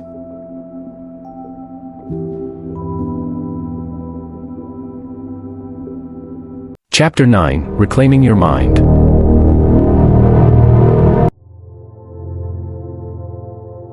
Up to this point, we have explored how the digital world competes for attention.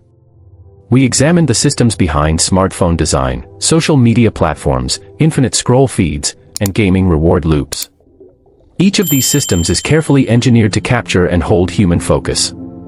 And when they operate simultaneously, they can reshape how attention functions. But there is an important truth that must be understood. The human mind is not permanently damaged by these systems. Attention is not something that disappears forever. It is something that can be retrained. Just as muscles become stronger through exercise, attention becomes stronger through intentional practice. Reclaiming your mind begins with one essential shift. You move from reactive attention to intentional attention. Reactive attention occurs when your focus is constantly pulled by external stimuli. A notification appears. A message arrives. A video recommendation pops up. Without thinking, your attention shifts toward the stimulus.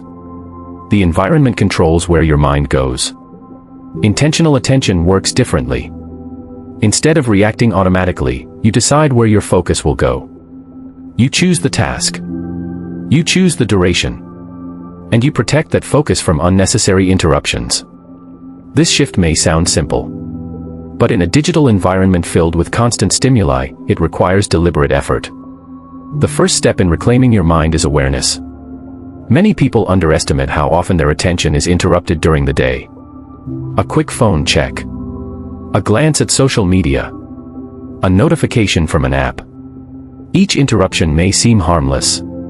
But when these interruptions occur dozens of times per day, they fragment attention. Becoming aware of these interruptions is the beginning of change. You may start by observing your own habits. How often do you check your phone? How long do you spend scrolling through feeds? How frequently do notifications interrupt your work? This observation is not meant to create guilt or judgment. It simply reveals the patterns shaping your attention. Once those patterns become visible, they can be adjusted. The next step is reducing unnecessary interruptions. Many digital distractions exist because systems are designed to notify you constantly. Messages, app alerts, news updates, promotions, recommendations. Most of these notifications are not urgent. They are designed to bring you back to the platform. By turning off non-essential notifications, you immediately reduce one of the most common sources of distraction. Your attention becomes quieter. Your environment becomes calmer. Another powerful strategy involves creating focus environments. Your surroundings strongly influence your behavior. If your phone sits beside you while you work, the temptation to check it remains present. If social media tabs remain open on your computer, they invite attention shifts. By physically separating yourself from distractions, you create an environment that supports concentration. Some people place their phones in another room while working. Others use website blockers during focused work sessions. These simple adjustments remove many of the triggers that normally pull attention away. But reclaiming attention also involves retraining the brain itself. When the mind has become accustomed to short bursts of stimulation, it may initially resist longer periods of focus. The brain may feel restless. You may feel the urge to check your phone. You may want to switch tasks quickly. This is a natural response.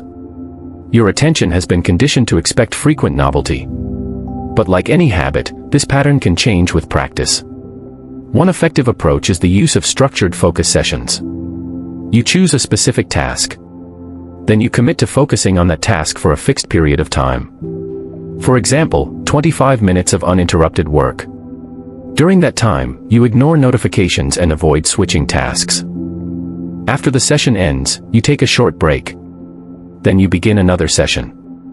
This structure helps rebuild attention gradually. Instead of expecting immediate deep focus, you train your mind in manageable intervals. Over time, these intervals can grow longer. 30 minutes. 45 minutes. An hour or more. As attention strengthens, concentration begins to feel natural again.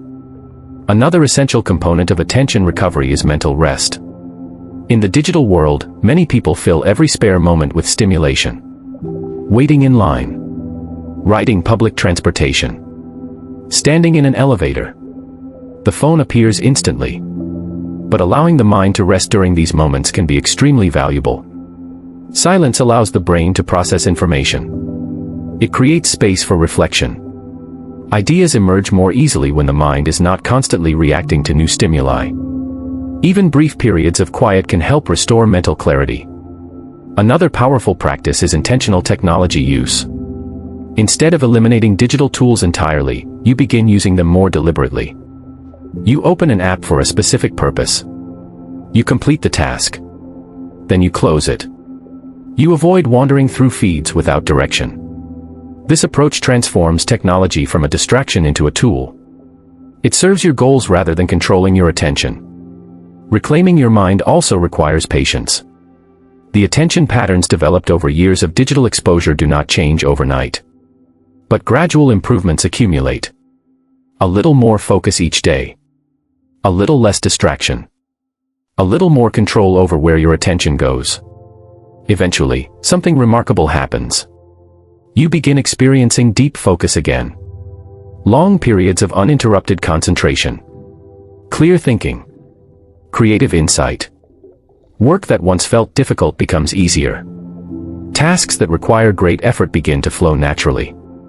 This state of deep focus is one of the most valuable cognitive abilities humans possess. It allows us to solve complex problems, create meaningful work, learn difficult subjects, and develop new ideas. Reclaiming your mind is ultimately about restoring access to that ability. Because attention, when protected and trained, becomes an extraordinary resource. But rebuilding focus also requires structure.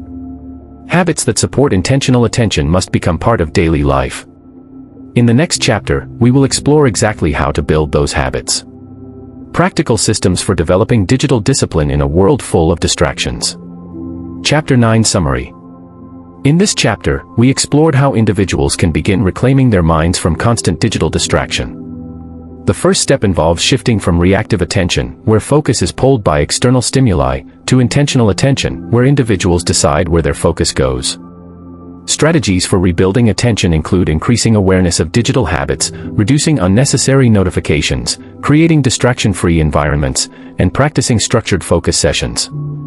Allowing periods of mental rest and using technology intentionally also helps restore clarity and deep thinking. With consistent practice, attention can strengthen again, allowing individuals to regain control over their focus. You've just completed Chapter 9, Reclaiming Your Mind. Next, we move into one of the most practical chapters of this audiobook.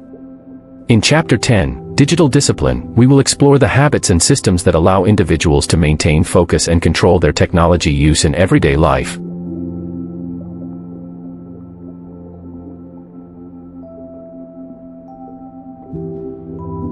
Chapter 10, Digital Discipline.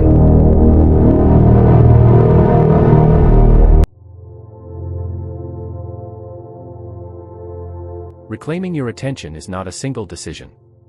It is a system of habits.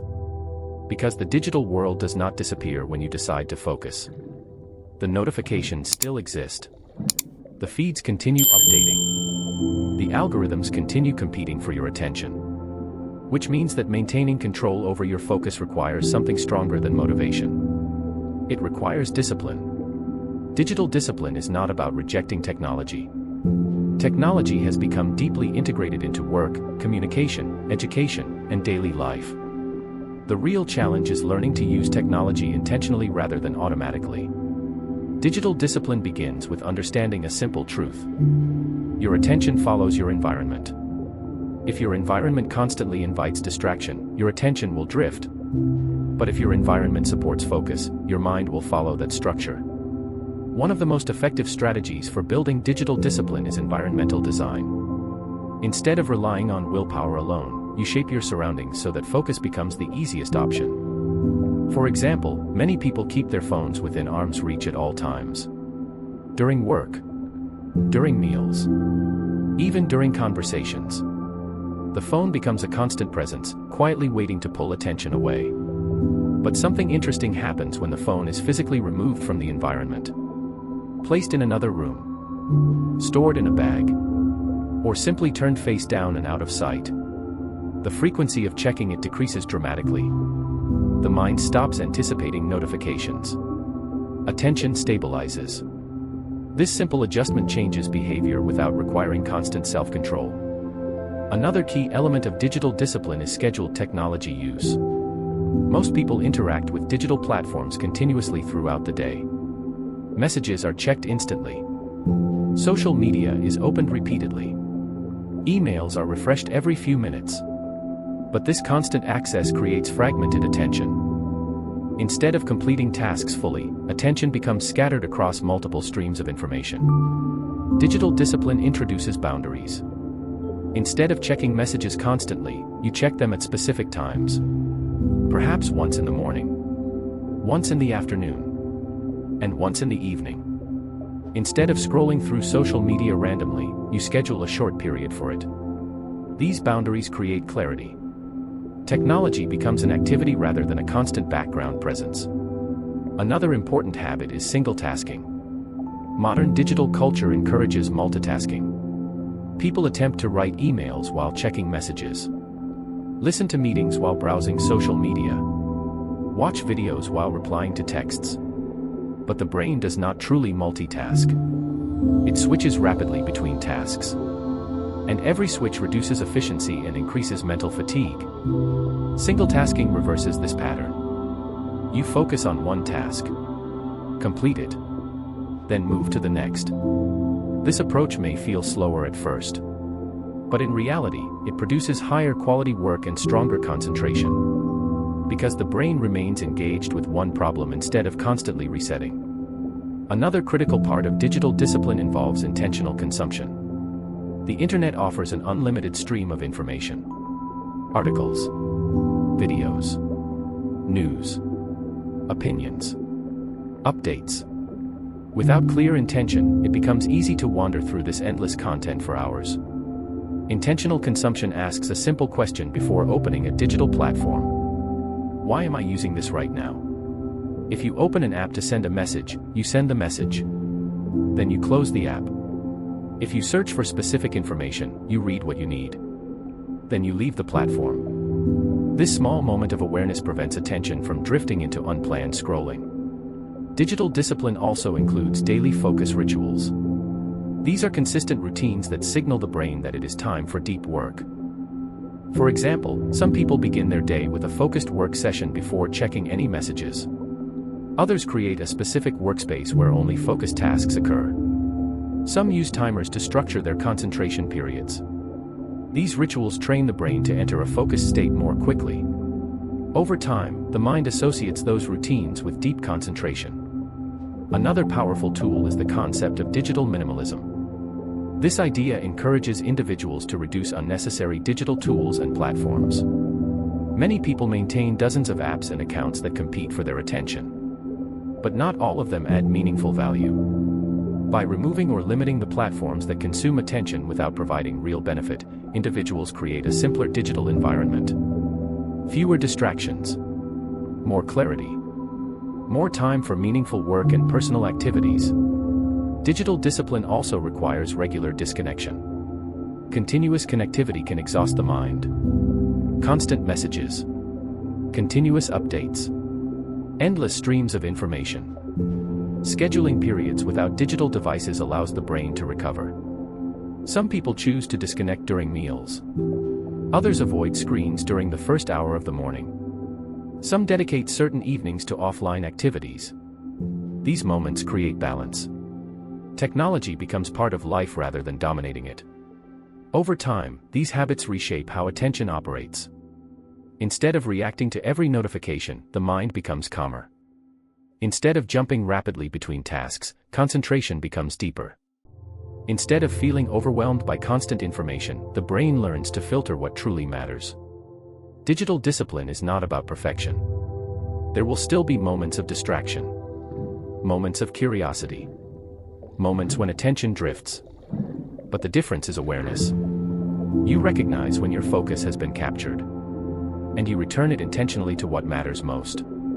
Because the goal of digital discipline is not restriction. It is freedom. Freedom from constant interruption. Freedom from fragmented thinking. Freedom to direct your attention toward meaningful work, learning, creativity, and relationships. But even with strong discipline, rebuilding focus requires something more. The brain itself must recover from long periods of fragmented attention. And that recovery requires deliberate training. In the next chapter, we will explore a structured system designed to restore deep concentration. A system called the Focus Recovery Plan. Chapter 10 Summary. In this chapter, we explored the concept of digital discipline. Maintaining control over attention in a technology-driven world requires structured habits rather than relying on motivation alone. Key strategies include designing distraction-free environments, scheduling technology use, practicing single tasking, and using digital platforms with clear intention. Daily focus rituals, digital minimalism, and scheduled periods of disconnection also help restore balance between technology and attention. By developing these habits, individuals can regain control over their focus and reduce the constant pull of digital distractions. You've just completed Chapter 10, Digital Discipline. Now we move into one of the most practical and transformative chapters of this audiobook. In Chapter 11, The Focus Recovery Plan, we will explore a structured approach for rebuilding deep concentration in the digital age.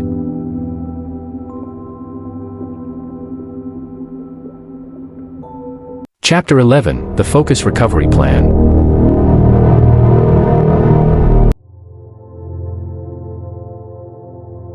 By now, we have explored the forces shaping attention in the modern world. The smartphone era. The dopamine-driven design of digital platforms. The attention economy competes for every moment of focus. And the gradual collapse of sustained attention under constant stimulation. But understanding the problem is only the first step. The next step is rebuilding the mind's ability to focus deeply. This is where the focus recovery plan becomes essential. The focus recovery plan is not a single technique. It is a structured process for restoring concentration in an environment filled with digital distractions. Think of it as a training program for your attention. Just as physical fitness improves through consistent training, mental focus strengthens through deliberate practice. The focus recovery plan consists of 5 key phases. Each phase gradually retrains the brain to concentrate more deeply and resist unnecessary distractions. Phase 1, Awareness and Reset. The first phase begins with awareness. Before you can improve your focus, you must first understand how your attention is currently being used. For many people, digital habits operate almost automatically. Phones are checked dozens of times per day. Social media feeds are opened without thinking. Notifications interrupt work repeatedly. This constant engagement fragments attention. The awareness phase involves observing these patterns without judgment. You begin noticing when you reach for your phone. When your attention drifts. When you switch tasks unnecessarily. Some people even track their screen time to see how much of their day is spent interacting with digital devices. This awareness alone can be powerful. Once you see how attention is being used, it becomes easier to make intentional adjustments. During this phase, many people also experiment with a short digital reset. This might involve reducing social media use for several days or limiting unnecessary screen time. The goal is not permanent elimination. It is simply giving the brain a break from constant stimulation. This reset begins the recovery process. Phase 2, Rebuilding attention stamina. The second phase focuses on strengthening the brain's ability to maintain focus. After long exposure to digital distractions, attention often becomes weaker. Many people find it difficult to concentrate for extended periods. But attention stamina can be rebuilt through structured focus sessions. You begin with manageable intervals. Perhaps 20 minutes of focused work without interruptions. During that time, your phone remains silent. Notifications are disabled. You work on a single task. After the session ends, you take a short break. Then you repeat the process. Gradually, these sessions become longer. 20 minutes becomes 30. 30 becomes 45. Eventually, many people rediscover the ability to concentrate for an hour or more. Just like physical endurance, attention stamina improves through repetition. Phase 3, Removing cognitive clutter. Another obstacle to focus is cognitive clutter. Cognitive clutter occurs when the mind holds too many unfinished tasks, notifications, and streams of information simultaneously. Emails waiting to be answered. Messages waiting to be read. Multiple open tabs on a computer. Unfinished tasks scattered across the day. This clutter occupies mental space. Even when you try to concentrate, part of your attention remains attached to these unfinished obligations. The third phase focuses on clearing that mental space. You begin organizing tasks into structured systems. Writing them down. Prioritizing them. Closing unnecessary tabs. Responding to messages during scheduled times rather than constantly throughout the day. As the mental environment becomes more organized, the brain can focus more easily on the task at hand. Phase 4. Deep work practice. Once attention stamina improves and cognitive clutter decreases, the next phase introduces deep work. Deep work refers to extended periods of uninterrupted concentration on demanding tasks. This is the type of focus required for meaningful learning, creativity, and problem solving. Writing complex ideas. Designing systems. Studying advanced material. Developing new skills. During deep work sessions, distractions are completely removed. Phones are silent. Notifications are disabled. And the environment is structured to support concentration. These sessions may last 1 hour, 2 hours, or longer. The goal is not constant deep work every day. The goal is creating regular opportunities for deep thinking. Even a few deep work sessions each week can dramatically improve productivity and creativity. Phase 5. Long-term attention maintenance. The final phase of the focus recovery plan involves maintaining these habits over time. The digital world will always attempt to reclaim your attention.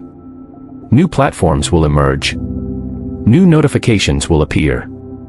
New forms of entertainment will compete for your focus. Long-term attention maintenance requires ongoing awareness. You periodically evaluate your digital habits. You adjust your environment when distractions increase. You protect time for focused work and reflection. This phase is not about strict rules.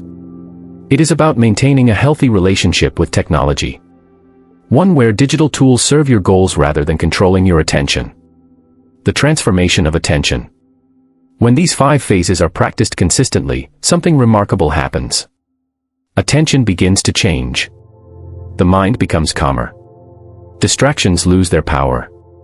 Deep thinking becomes easier. Work that once felt exhausting begins to flow naturally. Many people describe this experience as regaining control over their mind. Instead of reacting constantly to external stimuli, they choose where their attention goes. And when attention becomes intentional again, something else improves as well. Learning becomes easier. Creativity expands. Productivity increases. And perhaps most importantly, the mind experiences greater clarity and peace. Because focus is not only about work. It is also about presence. Being fully engaged in conversations. Fully engaged in experiences. Fully engaged in life. The Focus Recovery Plan reminds us that attention is one of our most valuable mental resources. And when we protect it, train it, and direct it intentionally, the benefits extend far beyond productivity. They influence how we experience the world itself. But rebuilding focus is only part of the journey. The final step is learning how to live in balance with technology. Because technology will remain part of our lives for the foreseeable future.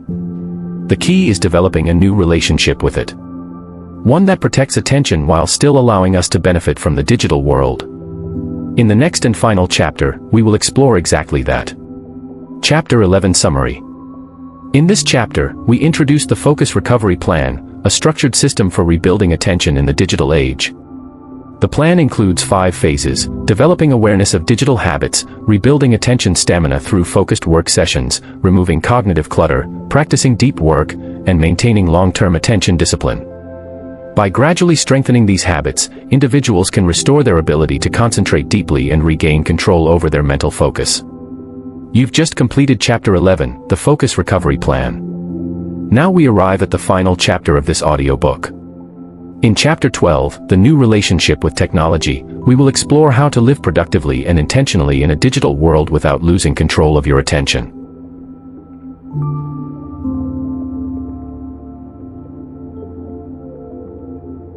Chapter 12, The New Relationship with Technology.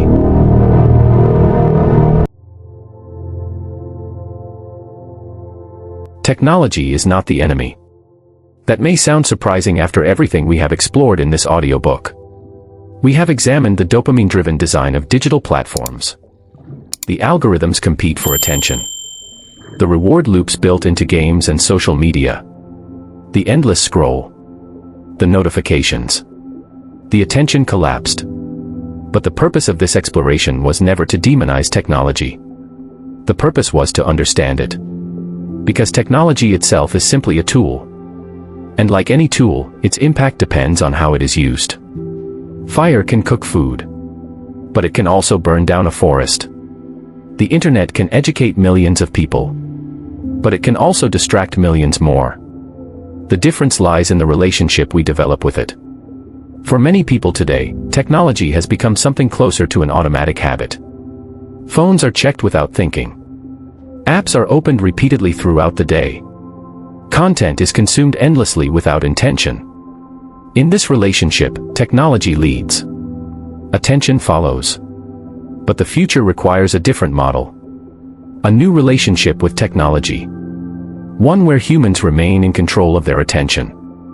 One where digital tools support our goals rather than replacing them. This new relationship begins with a shift in perspective. Instead of asking, "What does technology want from my attention?" we begin asking, "What do I want from technology?" This small question changes everything. Because it transforms technology from an endless source of stimulation into a purpose-driven tool. You begin using technology for specific reasons. To learn. To communicate. To create. To solve problems. When the purpose is complete, you disconnect. The tool is closed. Your attention returns to the present moment. Another important part of this new relationship is intentional design of your digital environment. Many digital platforms are built to keep you engaged for as long as possible. But your personal digital environment does not need to follow that design. You can shape it intentionally. You can remove apps that provide little value. You can disable unnecessary notifications.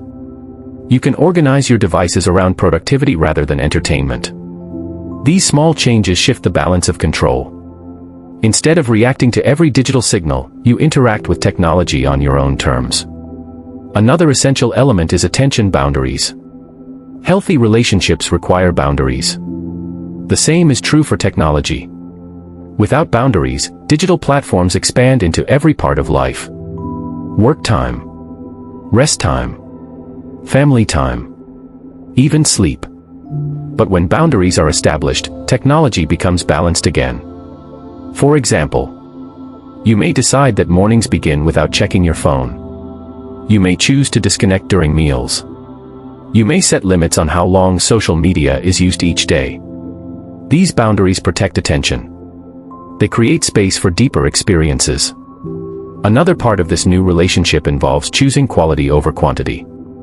The digital world produces an overwhelming volume of information. Millions of articles. Millions of videos. Millions of posts every day. Trying to consume everything leads to exhaustion. Instead, intentional technology users choose carefully.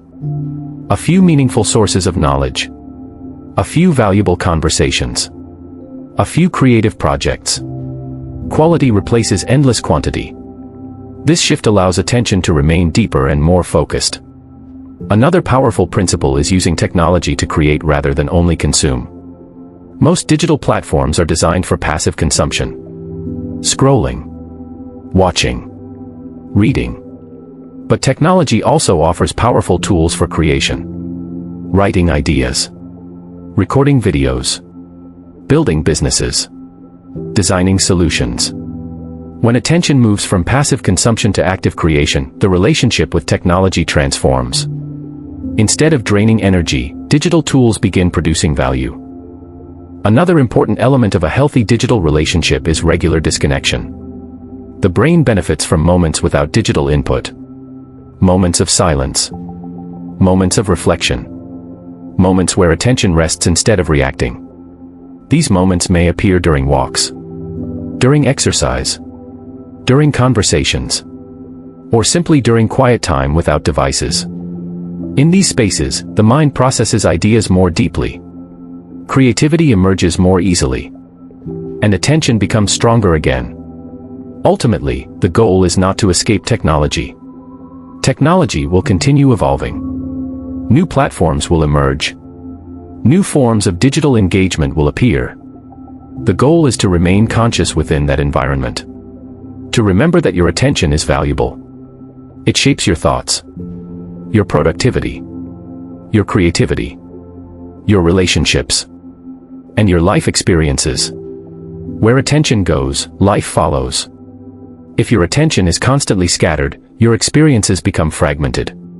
But when attention is directed intentionally, life becomes clearer and more meaningful.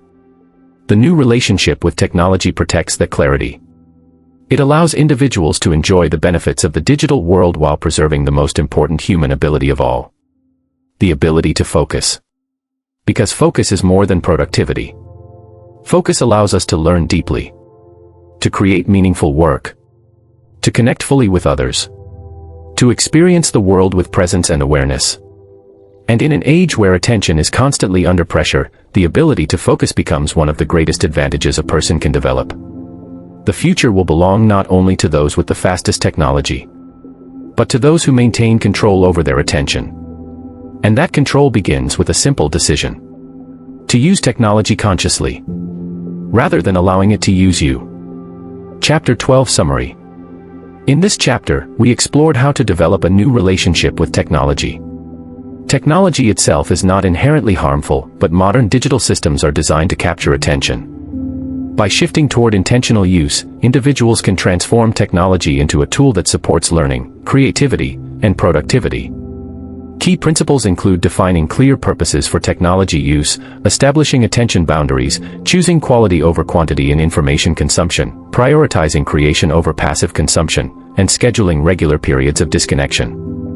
Through these practices, individuals can maintain control over their attention while still benefiting from the digital world. You've just completed Chapter 12, The New Relationship with Technology. Conclusion.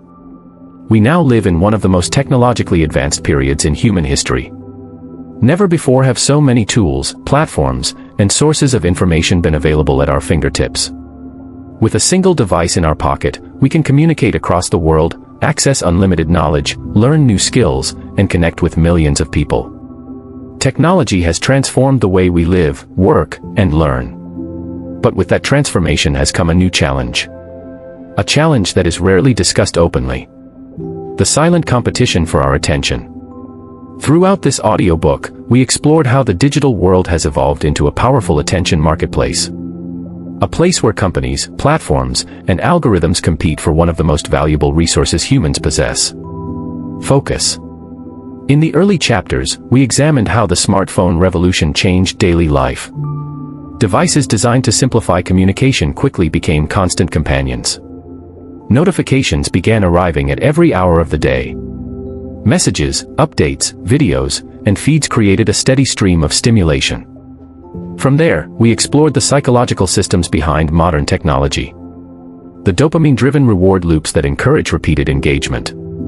The endless scroll that removes natural stopping points. The social media traps that keep users checking for updates. The algorithms that learn what captures attention and deliver more of it. Each of these systems is carefully designed to keep users engaged for as long as possible. Not because individuals lack discipline, but because digital platforms are engineered using powerful behavioral science. We also explored how these systems affect the human mind. Constant notifications fragment attention. Frequent task switching reduces cognitive efficiency. Short bursts of stimulation gradually reshape the brain's expectations for novelty. Over time, the ability to maintain deep focus begins to weaken. This is what we described as the attention collapse. A world where many people feel constantly busy, constantly connected, yet increasingly distracted. But this audiobook was never meant to leave you with a sense of helplessness. Because the most important truth we discovered is this: attention is trainable. The human brain is adaptable. It responds to the environment it experiences most frequently. If the environment constantly promotes distraction, attention becomes scattered. But if the environment supports focus, attention becomes stronger again. This realization opens the door to change. In the later chapters, we explored how individuals can begin reclaiming their minds. We discussed the shift from reactive attention to intentional attention. Instead of allowing notifications and algorithms to direct focus, individuals can decide where their attention goes. We explored practical strategies such as reducing unnecessary notifications, creating focus-friendly environments, and practicing structured work sessions. We introduced the concept of digital discipline, the set of habits that protect attention in a world full of distractions. And we examined the focus recovery plan, a structured approach for rebuilding concentration through awareness, attention training, cognitive organization, deep work practice, and long-term maintenance. These strategies are not complicated, but they require awareness. Because the digital world constantly encourages automatic behavior, and awareness interrupts that automation. Finally, we explored the idea of building a new relationship with technology. Technology itself is not the problem. The real challenge is how it interacts with human attention. When used unconsciously, digital systems can consume enormous amounts of mental energy. But when used intentionally, technology becomes one of the most powerful tools ever created.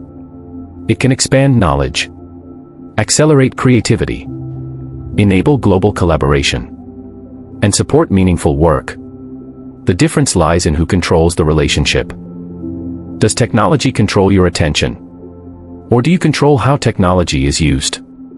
This question will become increasingly important in the years ahead, because the digital environment will only continue evolving. Artificial intelligence, immersive media, and new forms of entertainment will create even more opportunities for engagement. The competition for attention will grow stronger. But the individuals who thrive in that environment will not be those who abandon technology. They will be the ones who master their attention within it. People who can focus deeply in a distracted world. People who can think clearly while others are overwhelmed by information. People who can create, learn, and build while others remain trapped in endless consumption. In many ways, focus is becoming the superpower of the modern age. The ability to concentrate without interruption. The ability to engage deeply with ideas. The ability to direct attention toward meaningful goals. These abilities allow individuals to accomplish extraordinary things. But focus also improves something even more important than productivity. It improves the quality of life itself. Because attention shapes experience. When attention is scattered, life feels fragmented. Moments pass quickly without meaning. But when attention is present, even simple experiences become richer. Conversations become deeper. Learning becomes more rewarding. Creativity becomes more fulfilling. Life becomes more intentional. The digital world will continue expanding. New technologies will continue emerging. But the most valuable skill you can develop in this environment is not simply learning how to use new tools. It is learning how to protect and direct your attention. Because attention determines what you learn, what you create, what you achieve, and ultimately, the kind of life you build. The good news is that attention is still yours to control. Every moment you choose where your focus goes. Every moment you decide what deserves your mental energy. And every moment you choose whether technology serves your goals or distracts you from them. In the end, digital addiction is not an inevitable outcome of modern life. It is simply the result of an environment designed to capture attention. Once you understand that environment, you gain the power to navigate it more wisely. To focus intentionally. To disconnect when necessary.